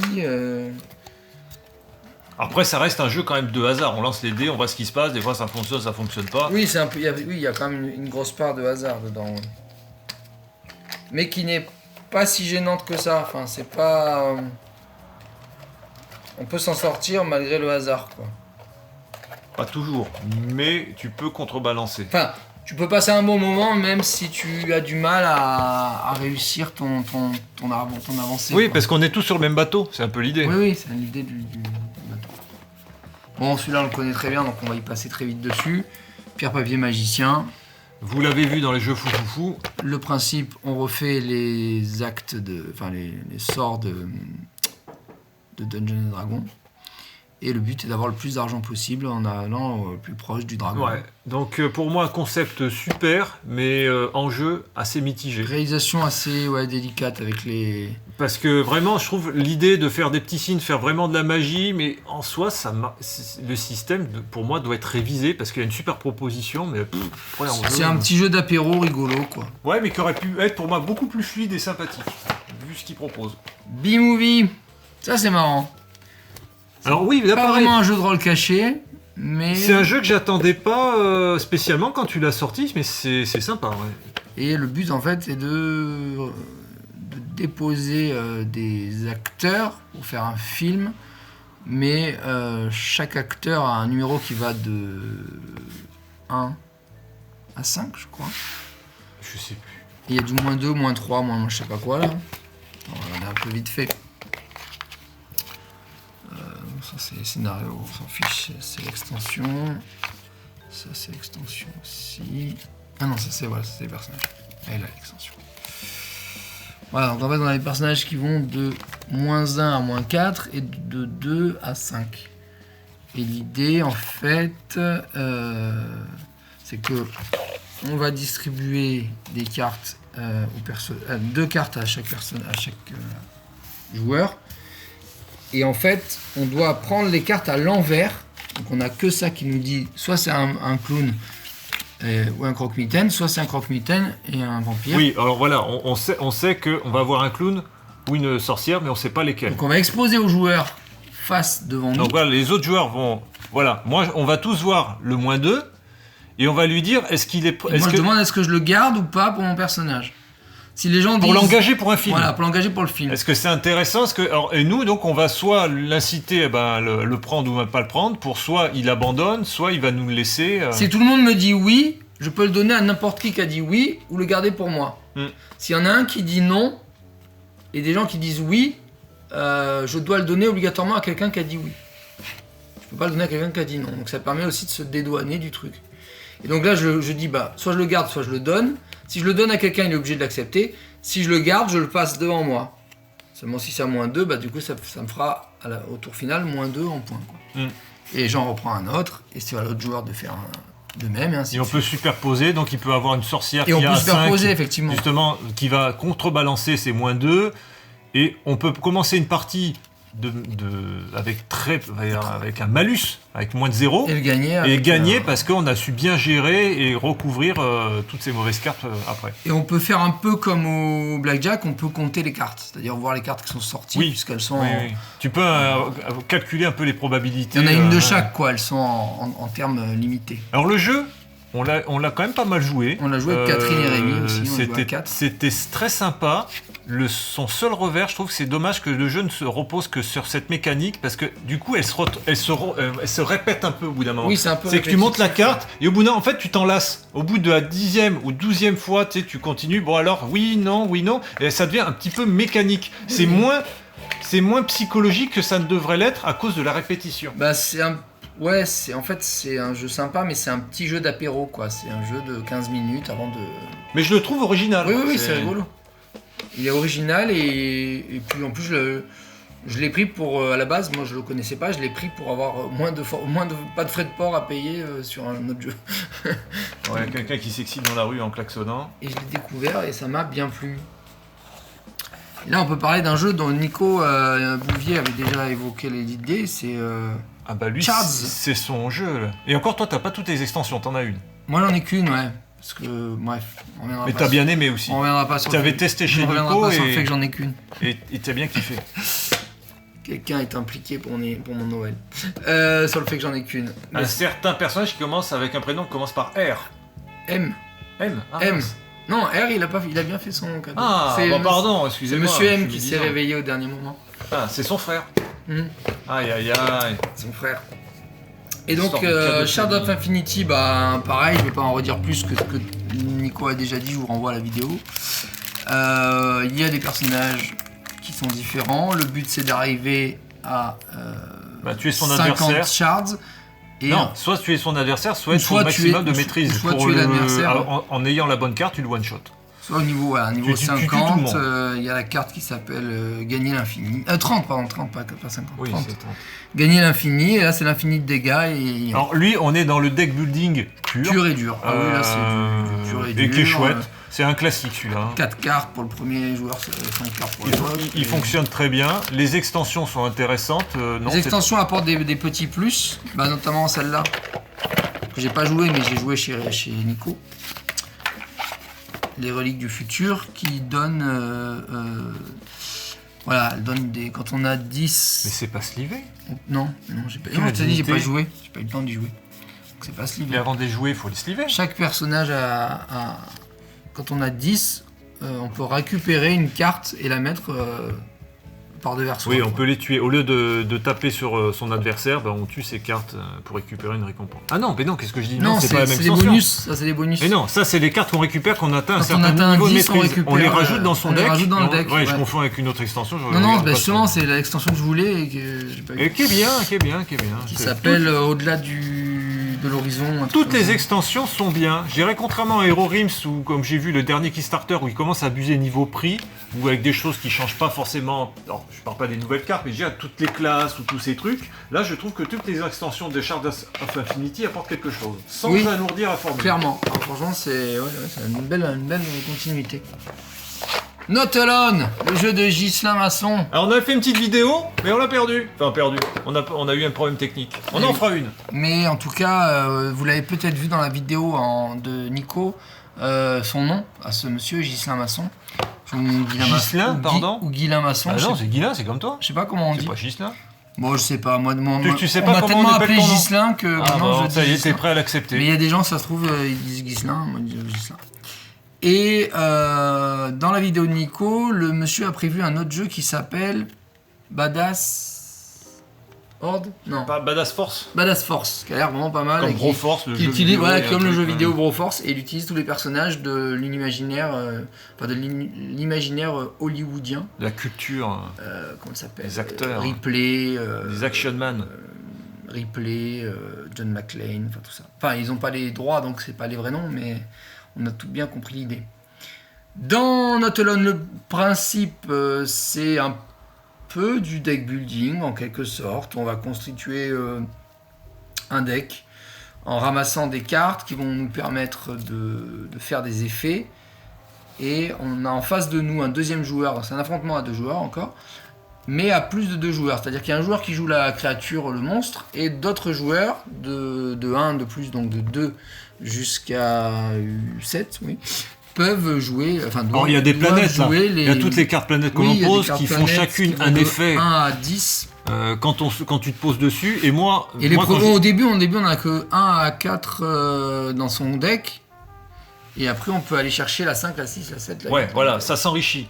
Et quand je jouais le monstre, je devais trouver par où tu allais passer, par quelle planète tu devais passer pour m'interposer et faire progresser sur ma. Parce que le but du monstre, en fait, c'est d'attraper tous les joueurs avant d'atteindre la case de fuite du lieu.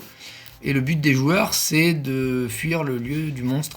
Sachant qu'à chaque tour, les joueurs vont se déplacer de 1 vers la fuite. Automatiquement. Et contrairement au monstre. Par rapport au nombre. Non, le monstre n'avance pas. Il n'avance que quand il attrape les joueurs. Ouais. Et c'est pas je pense qu'à 7, ça doit être rigolo parce que j'ai réussi de justesse. On va pas sur les mêmes endroits. Et j'avais plutôt bien joué. C'était pas évident. Mais c'est intéressant. Mais c'est vraiment un jeu vraiment sympa. Et il est pas à moi celui-là d'ailleurs. Il est à Alexis.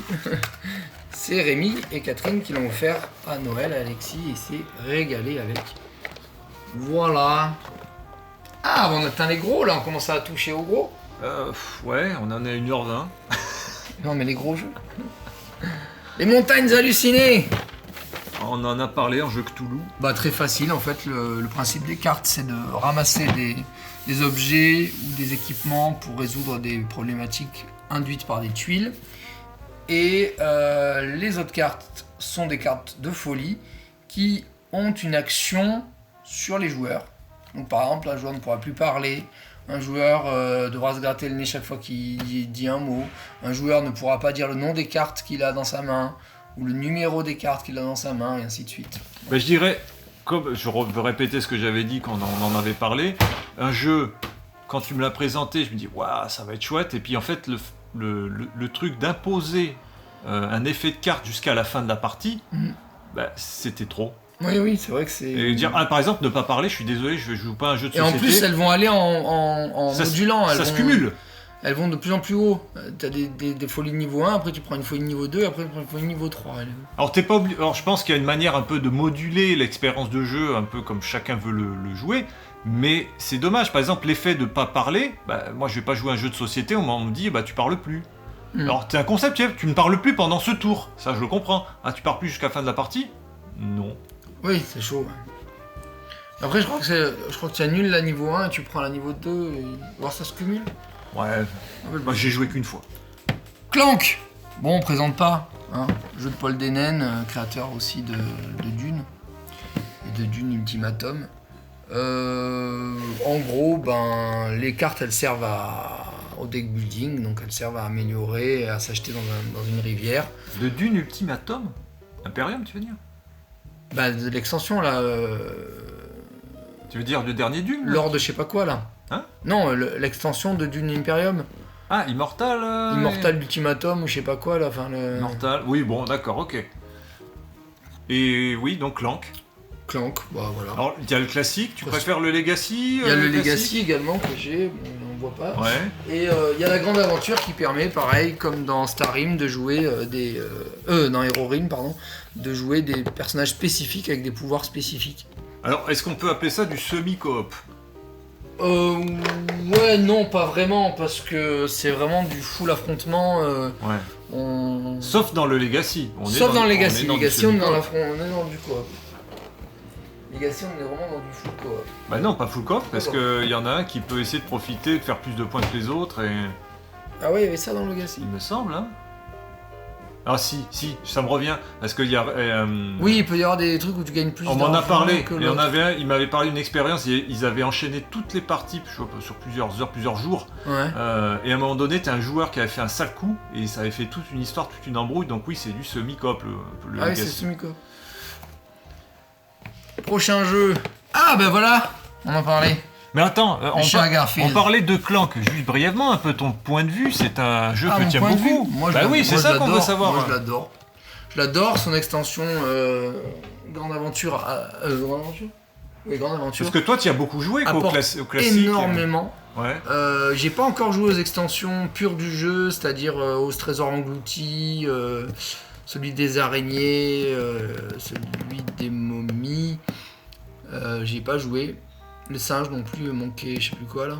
J'en ai fait aucune de ces extensions. Qu'est-ce que tu as fait ? C'est ça qui nous intéresse. Non, mais j'ai fait aucune de ces extensions là, mais rien que le jeu de base, je l'adore.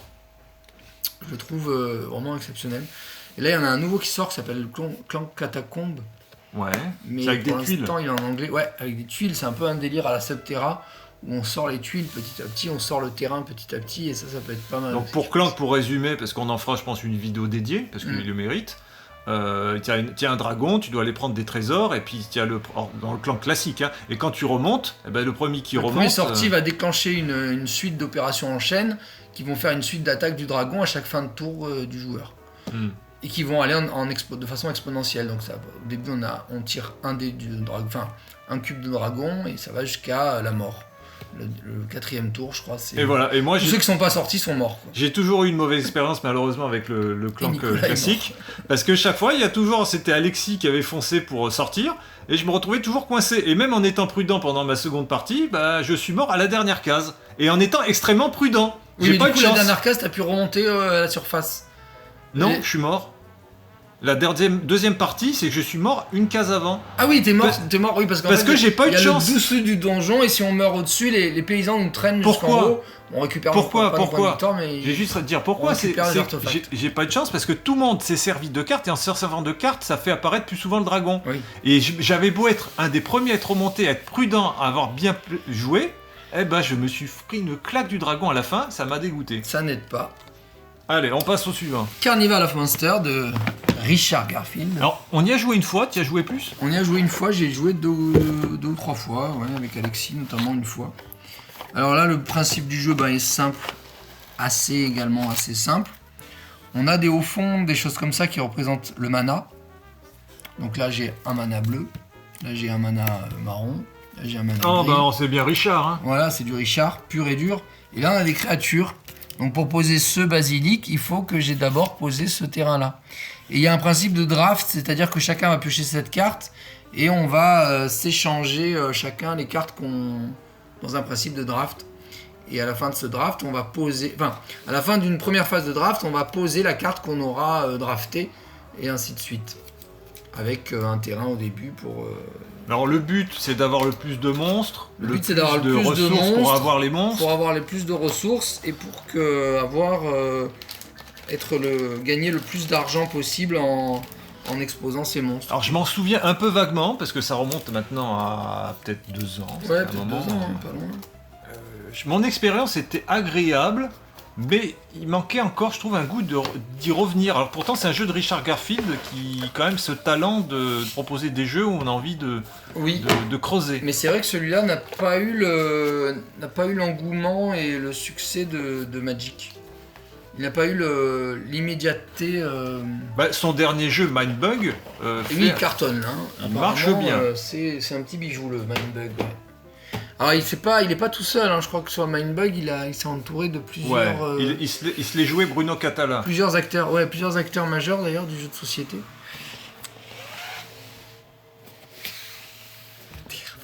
Alors, on est carte, pose d'ouvrier, on est un peu des choses avec un plateau. Un peu dans plein de choses différentes. Des ressources avec des cartes. Disons que les ressources, voilà, les cartes, dégueulasse, hein, le plateau, une honte. C'est un jeu très vendu. Il y a un jeu très vendu, je suis désolé. Même ça, il savent faire mieux. Même ça, c'est moi qui l'ai acheté, à part. Ouais. 15 € les 5. Parce qu'en vrai, vous allez rire, c'est ça le produit. Oh, ça se fait. C'est pas ça qui me choque le plus. Ouais, mais les dés bougent. Les ressources elles bougent. Ouais. Et quand tu c'est vrai que t'as beaucoup de jeux qui par défaut te proposent un plateau où ça ne bouge pas. Alors que là, normalement, ça t'as valait beaucoup de jeux qui l'investissement. proposent ça directement. Oui, normalement, il y aurait ça voilà, les Western, t'as ça, c'est très fort. Mais ça valait l'investissement et je suis content de l'avoir fait. Les cartes, il y a des cartes qui permettent de choisir des entreprises avec des. Oh, il les a slivés. Des actions différentes. Oui, j'ai tout slivé. C'est bien. Et ou alors on commence avec les cases de base pour la partie initiation. Ensuite, il y a d'autres cartes que j'ai pas slivées par contre. C'est pas assez. Et là, en fait, il y a des ressources et on donne de l'argent pour faire. Alors, on doit payer les cartes, voilà. T'as du flouze. Tu peux baisser le prix des cartes en utilisant des ressources. Et tu as une phase de production à chaque tour pour alimenter. Tu vas améliorer ton moteur de ressources pour pouvoir jouer plus de cartes, pour pouvoir avoir plus de facilité à terraformer Mars sur un plateau central.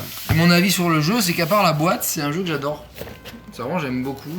C'est un grand classique. Hein. C'est un grand classique. En plus, je remercie mon ami Gilles de me l'avoir offert pour quand je l'ai aidé à déménager son appartement. Merci à Gilles, parce que c'est vrai que Merci mon Gilou. S'il ne nous l'avait pas offert, on n'aurait pas eu l'occasion de le découvrir, même si c'est un classique. Mais ça fait longtemps que je voulais le tester, mais c'est vrai que je ne m'étais jamais fait l'effort de l'acheter. Et puis, quand il me l'a donné, je fais Il est mieux que l'idée que je pouvais m'en faire. Il est bien mieux que l'idée qu'on pouvait s'en faire de prime abord. Ouais, parce qu'on se dit, avec un petit jeu de cartes comme ça, avec des ressources, mais c'est très chouette. Cool. Évolution. Les mêmes créateurs qui ont fait Océan. Je connais pas Océan. Qui est le même principe, mais dans l'eau. D'accord. Enfin, le même style de... il y a de l'eau là aussi. Donc là, en fait, on a des cases. Tu y as joué, toi. Je t'y ai fait jouer. Oui. Une fois, peut-être. J'ai bien aimé. Le principe est de construire des créatures avec des possibilités, comme comme l'intelligence, comme voilà quoi, ils ont des actions. Au début de la partie, on va mettre une carte face cachée qui va représenter le nombre de nourriture qu'on mettra sur l'étang qui est là. Et les cartes vont avoir une fonction d'amélioration des créatures. C'est l'évolution. Voilà, comme l'évolution. Donc ça représente rien, hein, c'est pas des vrais trucs. Ça représente vite fait le petit gradant de sabre. Mais il y en a qui ne ressemblent absolument pas à des animaux réellement vivants, quoi. Oui, ça oui, c'est vite fait un c'est singe inspiré des dinosaures et des mammifères de voilà. La préhistoire. Mais... C'est vite fait inspiré. Alors les carnivores vont devoir manger les herbivores, donc les personnages herbivores de oui, parce que vos créatures peuvent être bouffées par l'adversaire. Par les joueurs adversaires. Et les herbivores, eux, vont pas manger les créatures de l'adversaire, donc ils vont se nourrir de la nourriture qu'on aura mis au fond. Et dans l'évolution, c'est que ces herbivores autres auront des capacités pour se préserver de la prédation des autres cartes. Tout à fait. Et un herbivore peut devenir carnivore par le principe de l'évolution en changeant une carte. À tout moment, on peut défausser une carte d'un trait d'un adversaire, d'un personnage, pardon, et le changer contre quelque chose d'autre. Toi, tu as beaucoup joué ? Oui. Ouais, je crois que tu as pas mal joué. Je l'ai eu à mon anniversaire d'il y a 2 ans, je crois. Et je l'ai poncé, ouais. Et tu as toujours plaisir à y jouer. Et j'ai toujours plaisir à y jouer. Et Alexis l'aime beaucoup aussi. Et ma mère l'a découvert. Enfin, j'ai joué avec ma mère aussi. Elle aime beaucoup aussi. Non, franchement, il y a. Alors, pareil, pour moi, un jeu. Après, il faut aimer le style. C'est pas de la pose d'ouvrier, mais faut aimer le style. On remplit des cubes avec des oui, fonctions, il y a des barres de progression avec des cubes. Ça va de la taille à la... Enfin, il y a deux fonctions. Il y a la taille et là, il y a la population de créatures. Oui, parce que plus l'herbivore, par exemple, est gros... Moins il va avoir de chances de se faire attaquer. Voilà, un prédateur qui n'a pas la bonne taille ne pourra pas manger un très gros herbivore. Et en plus, plus on fait monter sa population et sa taille, plus on a de points de victoire à la fin de la partie. Ouais. Ça conditionne aussi Ben, là, j'aime ce qui nous amène, mais j'aurais aimé la mécanique. Ouais, je suis pas forcément très friand, alors que j'aime les cartes. J'aime le thème est logique, la mécanique est logique par rapport au thème. La mécanique est assez logique. Mais j'ai l'impression qu'il manque un peu quelque chose pour moi, mais c'est à mon goût. Terror of London. Wow, ça alors. On présente plus, hein, on a fait un let's play. Bah non. Vous aimez le deck building ? Achetez Terror of London. Il est très peu. C'est dommage parce qu'il est très peu. Pas très peu connu, mais je crois qu'il a eu très peu de succès. Mais vous aimez Shards Infinity ? Vous aimez ça ? Vous ne pouvez qu'aimer ce jeu-là. C'est la même chose, mais en gore. Alors oui, effectivement, les images sont un peu spéciales. Mais Alexis, il aime quand même. Hein. On y a joué. C'est un style, hein. On peut ne pas, mais on s'y fait. Le seul qui lui fait... on dirait Léon de Resident Evil. Le seul qui lui fait peur, c'est lui. Il lui fait peur. Mais oui, mais ça, alors voilà. Pas jouer celui-là. C'est ce que je disais à Nico, c'est que je n'aime. Ça, c'est les personnages principaux, les cartes des personnages principaux. Je n'aime pas trop ce côté un peu gore, un peu excessif. Encore là, c'est pas trop gênant. Alors que les cartes que tu joues n'ont pas toujours ce côté. Oui. T'as un peu horreur, mais ça passe. Alors que ce côté un peu dégueulasse des personnages que tu joues. Celui-là, il est cool, par exemple. Ah, je me suis trompé. Une bêtise. Ah, invisible. J'ai dit une bêtise. C'est pas sur. Attends, mélange pas tout. T'as des cartes de personnages. Attends, mélange pas. Tu vas les perdre après. Au milieu. Ça, c'est un par personnage. C'est Mathieu. C'est pas Chard. Mathieu, il devait m'offrir Oh merde, j'ai son nom. Tant pis. Aïe aïe aïe, ça y est, Monsieur ça a été M. dénoncé. Mathieu, il devait m'offrir. Ça, c'est une carte personnage. Il devait aussi. m'offrir la tombe engloutie là. Ça, c'est une carte personnage. De Terror of London. Il devait m'offrir la tombe engloutie de Terror of London et pas de Shards. Oui, parce qu'on Mais il s'est réveillé. Oui, c'est ça. C'est pas dans Shards, c'est dans Terror of London.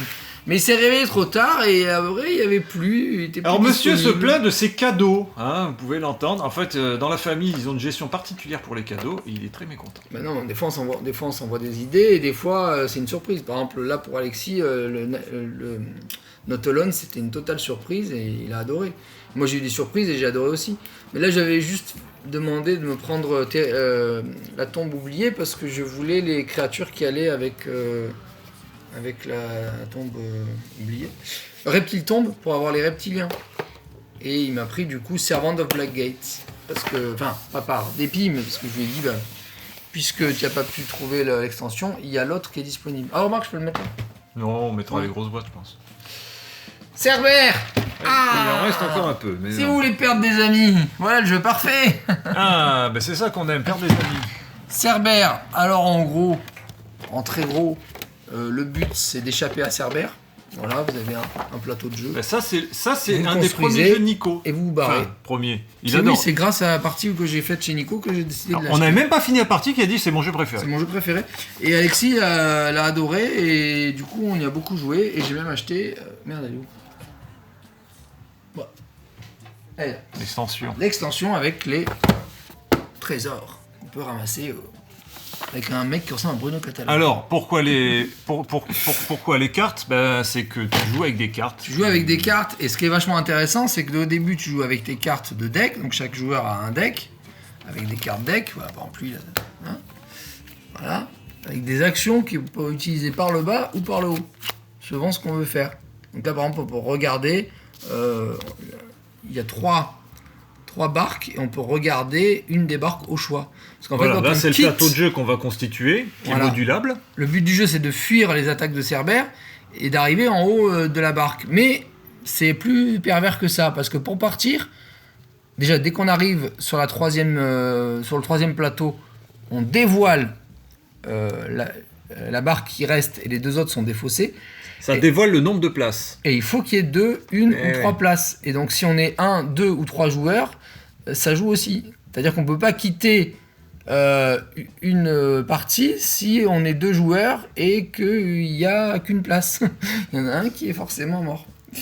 Donc c'est compliqué. Et quand on se fait manger, après on utilise ce deck, enfin pas ce deck noir, mais plutôt le deck, son propre deck qu'on retourne du côté Cerbère. Et à ce moment-là, il faut aider Cerbère à rattraper tous les joueurs et à les manger. C'est comme dans un jeu de zombies, on devient le zombie. Et les premiers joueurs deviennent des zombies, et les joueurs suivants, eux par contre, ils sont morts. C'est-à-dire que si Cerbère gagne, on gagne pas toujours avec Cerbère. On gagne avec Cerbère Ça, c'est que si on n'est pas le deuxième. C'est Fast and Furious, hein, dans ta rue. Ouais, un peu. Quoi? Oh putain. Il y a des embrouilles dans la rue. Tout à l'heure aussi, il y a eu une embrouille, ça n'arrête plus. Ils vont se battre. Parce que c'est vendredi soir, ils sont fous. Ils vont se battre. Ah, mais c'est Marseille, hein, ils sont fous, quartier populaire, ils sont dingos.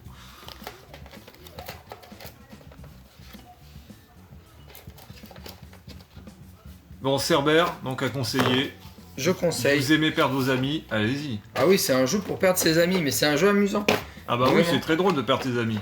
Non, parce que c'est... Bon, à un moment, tu perds C'est pas fâcheux, tes quand amis, même. c'est bon esprit. Ah oui. Normalement. Oui. Bon, on a presque fini. Quasiment fini. C'est quasiment sûr. Quasiment sûr. Donc, quasiment à faire un serial killer. Voilà. The Hunger. Ah, Ça, c'est l'extension. Et ça, c'est le jeu de base. Le principe de The Hunger, très simple. Deck building. Les cartes, elles servent à aller chercher de la vitesse, donc du déplacement. Et aussi à digérer, c'est-à-dire se nourrir d'humains qui vont apporter des points de victoire. Et le but étant d'arriver à avoir le maximum de points de victoire sur la frise de points de victoire. ouais, alors j'ai un peu un jeu de loi, voilà, il y a un petit parcours. C'est une sorte de jeu de loi, vite fait. On voit un peu le plateau, on le voit pas trop d'ailleurs sur derrière. Bon bref, il y a un plateau, on se déplace, donc on va se déplacer le plus pour Et après, il récolter faut vite revenir dans et revenir avant château. le jour. avant le 15e tour qui sera le jour. Et si Ouais. vous êtes trop goinfre, eh ben vous êtes très ralenti par vos cartes. Et oui, parce que la vitesse, elle est là en fait. Et je Suivant les trouve- cartes qu'on a dans les mains, on a la vitesse. Alors ou pas effectivement, de le vitesse. système est audacieux. astucieux. Mm. Voilà, c'est astucieux C'est parce assez que audacieux, c'est assez original. Je sais pas dans quelle autre mécanique on a. Dire, en fait, ça reprend la mécanique d'un deck building où si tu prends trop de cartes, bah, ça alourdit ton jeu. Mais qui a créé le jeu, Nico? Ne serait-ce pas Richard Garfield? Et ce n'est pas Bruno Catala, c'est Richard Garfield. Richard Garfield, encore une fois. Et excellent jeu que moi je conseille personnellement. L'extension, on va en parler brièvement, mais elle apporte pas énormément de choses. Elle apporte de nouvelles menaces et elle apporte la nouvelle créature, le loup-garou. Voilà. Et c'est bien. Et c'est bien, ouais, franchement, c'est sympa. Alors, achetez tout. Radlands. Bon, on a une vidéo dessus. Radlands, on va passer brièvement. C'est du classique. Si vous aimez la bakélite, les cartes en plastique et tout, investissez sur le 70 € avec les beaux playmats. Si vous aimez pas, vous embêtez pas, la version à 25 €. Ouais, tu vois, moi j'aime bien cette proposition d'avoir 2 versions parce que tu vois, pour moi, j'y mettrais pas autant. À un moment, j'ai failli baquer parce que je me dis, tout le monde était c'est super, c'est super. Mais c'est vrai que pour pas trop cher, on a un jeu qui tourne très bien. Oui, franchement. La forêt des frères Grimm. Alors là, les cartes, c'est un Shifumi. En fait, en gros, magnifique. Par contre, là, franchement, là, c'est pas du foutage de gueule. C'est 35 balles ou 40 balles le jeu, mais ah oui, c'est pas très cher. Attends, avec toutes les figurines, c'est 35 balles. Ouais. Il y a du Game 13 de partout. Je crois que si je l'ai payé 45, c'est le bout du monde, quoi. Et on a des cartes qui vont nous donner des amis, qui vont nous permettre de faire des actions. Ouais. Et on a des cartes qui s'appellent les fables et qui vont nous donner une sorte de pouvoir, comme piocher plusieurs cartes ou quoi. Le but du jeu, là, en fait, c'est de construire 3 maisons en paille, en bois ou en briques. Peu importe, d'ailleurs, on peut construire 2 maisons en bois, une maison en briques, 3 maisons en paille si on veut. Donc en petits morceaux, donc il y a 3 phases. Et ça rapporte des points de vie, ça rapporte des points de victoire par rapport à la constitution de la maison. Donc évidemment, il vaut mieux avoir 3 maisons en briques, mais bon, si on avait une de chaque et que l'adversaire n'a pas terminé... Alors que je me souviens par le plateau, il est où le plateau? Il est dessous? Il est où? Le plateau, il est là. Il y en a pas en fait, c'est ça le plateau. Ah oui, c'est des tuiles, des grosses tuiles. Des petites tuiles. Et chacun va se placer pour récolter des ressources. Mais dans un principe de Shifumi en fait. On a des cartes dans le deck, qui s'appellent les cartes collect, voilà. Et chacun a les mêmes cartes. Et face cachée, on va faire une sorte de Shifumi. Voilà, je vais choisir ça. Hein.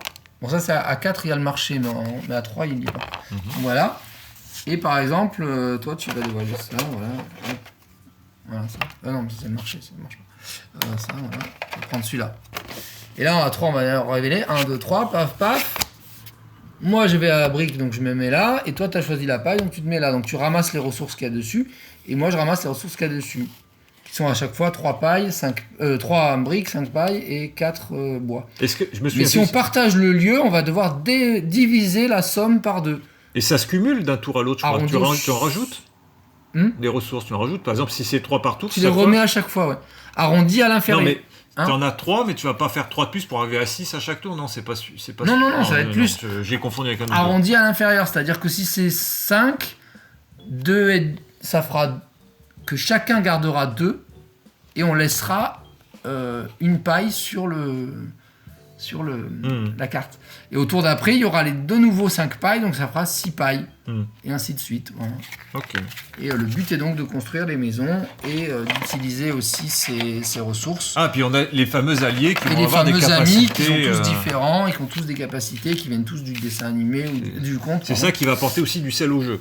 Qui viennent tous des contes de fées. Donc et on ne peut avoir Aladdin, on ne peut avoir qu'un seul ami à la fois. Et on peut avoir qu'un seul ami à la fois, tout à fait. Donc si on en prend un autre, il faut soit le défausser, soit le confier à quelqu'un.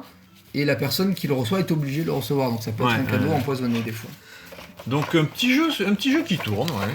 Oui, un petit jeu qui tourne, et un petit jeu vraiment sympa. Il y a un beau matériel. Avec un beau matériel. Je pense que devait être issu d'un Kickstarter à la base aux États-Unis. Parce que t'as quand même un rangement, t'as du thermoformage. Très belles créatures. Donc ça c'est le jeton dealer, magnifique. Une espèce de grimoire ouvragé. On a le dragon, on a le troll du pont, on a... qu'est-ce que c'est ça? On a le mec de Jack O'Lanterne, le géant de... Comment il s'appelle? C'est pas Jack? Oui, Jack. Jack et le haricot magique. Le géant de Jack et le haricot magique, des 2 loups. Au centre, on a aussi le grand méchant loup. Et les petits cochons. Enfin, les neveux plutôt et nièces des 3 petits cochons. Ouais, malheureusement, je dirais que les figurines sont chouettes, mais accessoires. Parce que vu le système de jeu, on pourrait complètement jouer ça. Hein. C'est accessoire, c'est vraiment pour le plaisir de manipuler des belles petites créatures. Et voilà, ça s'arrête là. C'est pas du tout indispensable pour jouer. Mais c'est vrai que, comme je crois de toute façon qu'il n'existe qu'une version, qu'il n'y a pas de version collector, qu'il n'existe qu'une version comme ça. Alors moi, tout s'emboîte et ça fait plaisir. Finissons avant qu'il n'y ait plus de batterie, même s'il y a encore quelques gros morceaux. Alors, je vais remettre les... Donc, et celui-là, je vous le conseille si vous avez des enfants, parce qu'il est très accessible pour des enfants, très rigolo. Si vous-même, en tant que joueur, vous aimez le principe comme ça de pouvoir jouer un peu à Shifumi, au hasard. Donc si vous aimez la chiffonnade, les ressources que vous allez pouvoir sortir. Et voilà quoi. Après, il faut apprécier le jambon. Non. Le jambon. Bah oui, c'est des cochons, donc il faut apprécier le jambon. Ça va. C'est trois petits cochons. Hop. Alors ça va lui tomber dessus, il va mourir. Et je vais mourir. Non, je vais le mettre sur le côté. Mysterium. Alors là, le principe est simple aussi, c'est qu'on est un fantôme et on doit faire deviner aux autres joueurs par des cartes, un peu à la manière de Dixit, qui nous a tués, comment il nous a tués et dans quel lieu il nous a tués. Avec quelle arme. Enfin, c'est un peu une sorte de Cluedo amélioré. Et dans quelle étagère. Et dans quelle étagère. Et il y a une version d'ailleurs, une extension, mais je ne l'ai pas. Je l'ai pas encore acheté. Et qui est pas mal. Maximilien l'avait testé, il m'a dit que c'était pas mal. Tu n'achètes pas toutes les extensions. Alors attends, tu le recommandes? Ah oui. Oui, tu as beaucoup joué toi? On peut jouer à deux d'ailleurs. Ouais. On peut jouer à deux. Ok. Si tu veux le tester, parce que tu as déjà joué. J'en ai entendu pas mal parler. Ouais. Colt Express et ses extensions. Enfin, c'est deux extensions parce que je n'ai pas acheté la dernière, train blindé, qui propose un deuxième train. De l'or au bout des rails, Colt Express. Ça ne se présente plus. Ouais, je pense qu'aujourd'hui c'est un classique. Vous aimez les jeux de société? As d'or de 2015, jeu de l'année 2015. Ça c'est quoi? Golden 2015, le pion d'or. C'est de la programmation. Le Spiel en plus. C'est de la programmation chaotique. Programmation, c'est ça. C'est-à-dire qu'on choisit. Aïe.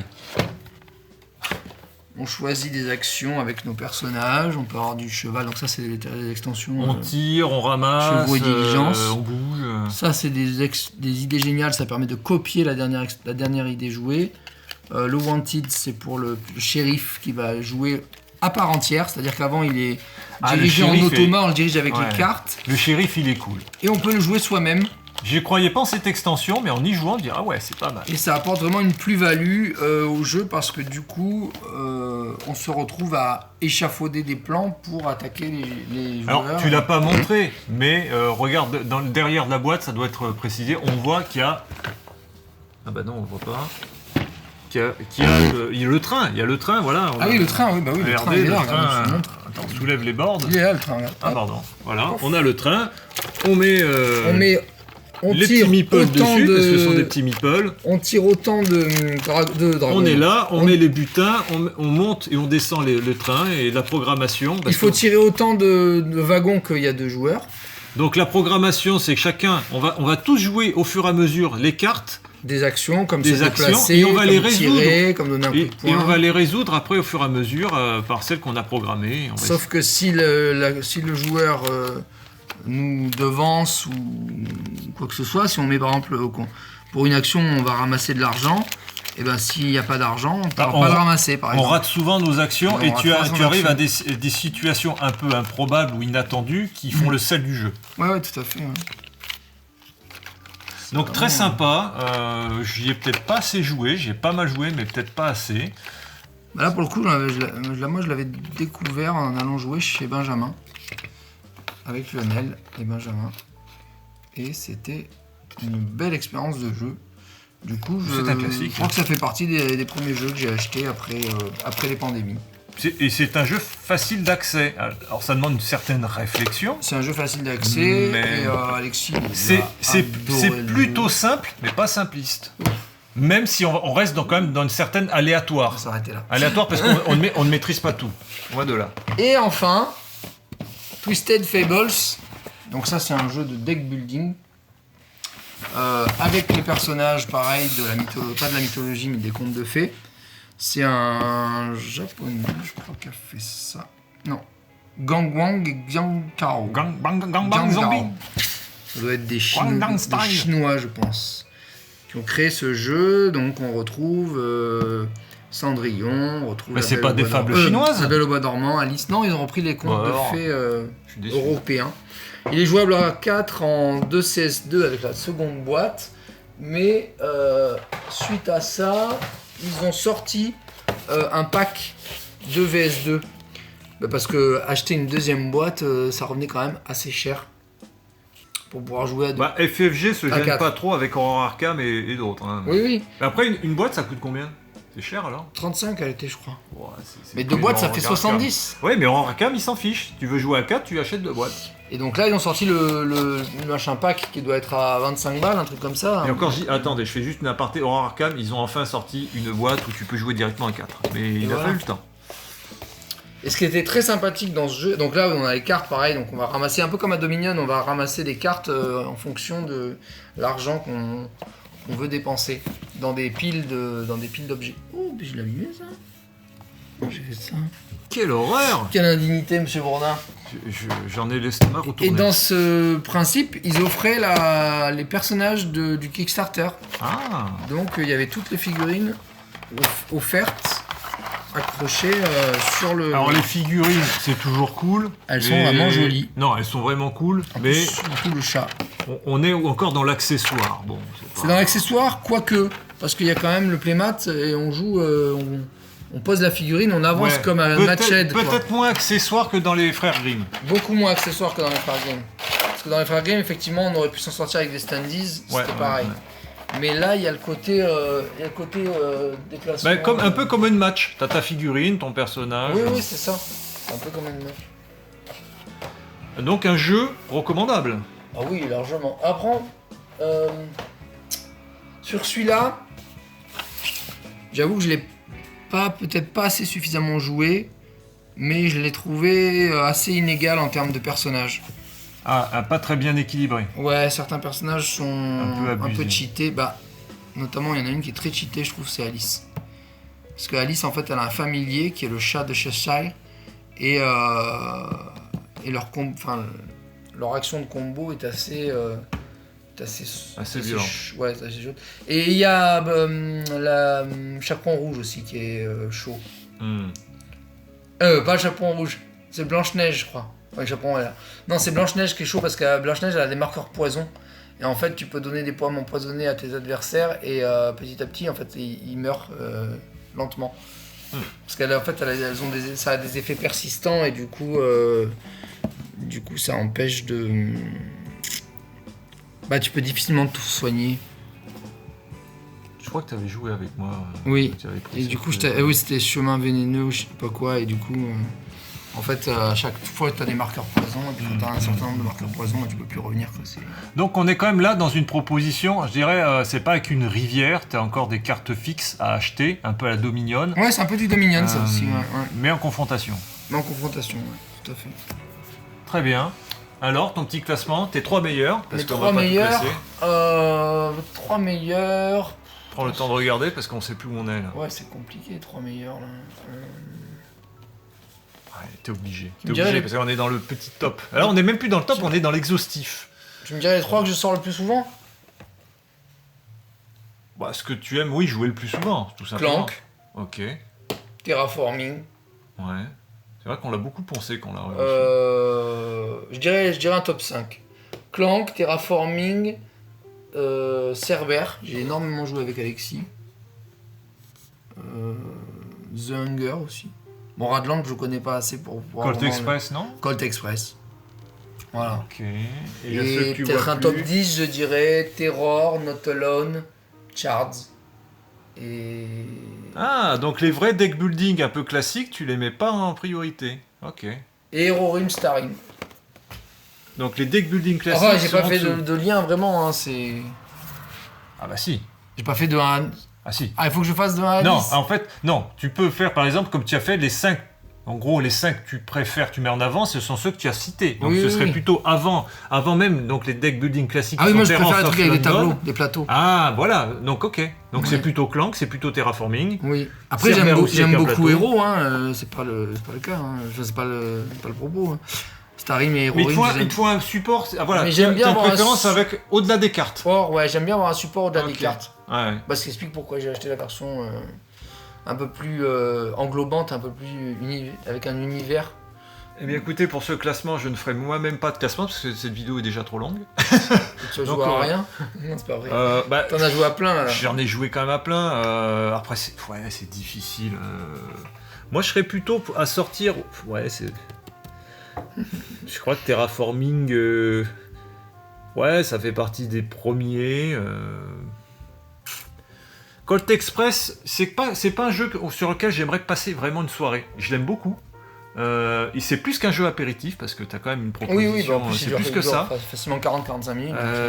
On n'est pas dans le jeu apéritif. Mais c'est vrai que il y a un côté un peu trop aléatoire, un peu trop parfois un peu frustrant. Je veux dire, il se passe n'importe quoi et tu veux dire.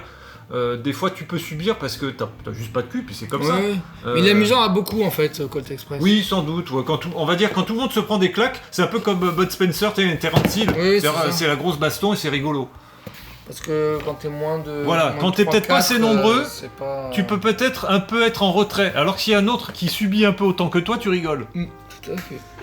Et après, je saurais pas dire. Ouais. Shards of Infinity, South from London, on est toujours un peu là-dessus. Voilà, et Terraforming Mars. Citadel et Heroes, non, Citadel, non. T'aimes pas Citadel? Non. Ah ouais. J'ai jamais été un grand fan de Citadel. Ah ouais. Faudrait que j'y rejoue, ça fait très longtemps que j'y ai pas joué, mais j'ai pas un souvenir On peut impérissable. jouer à 2, je crois, Citadel. Ou c'est 3 minimum. Non, 2 à 8. On peut jouer à 2. Voilà, bah écoutez, merci à tous. Merci. Et à plus. Ciao. À plus.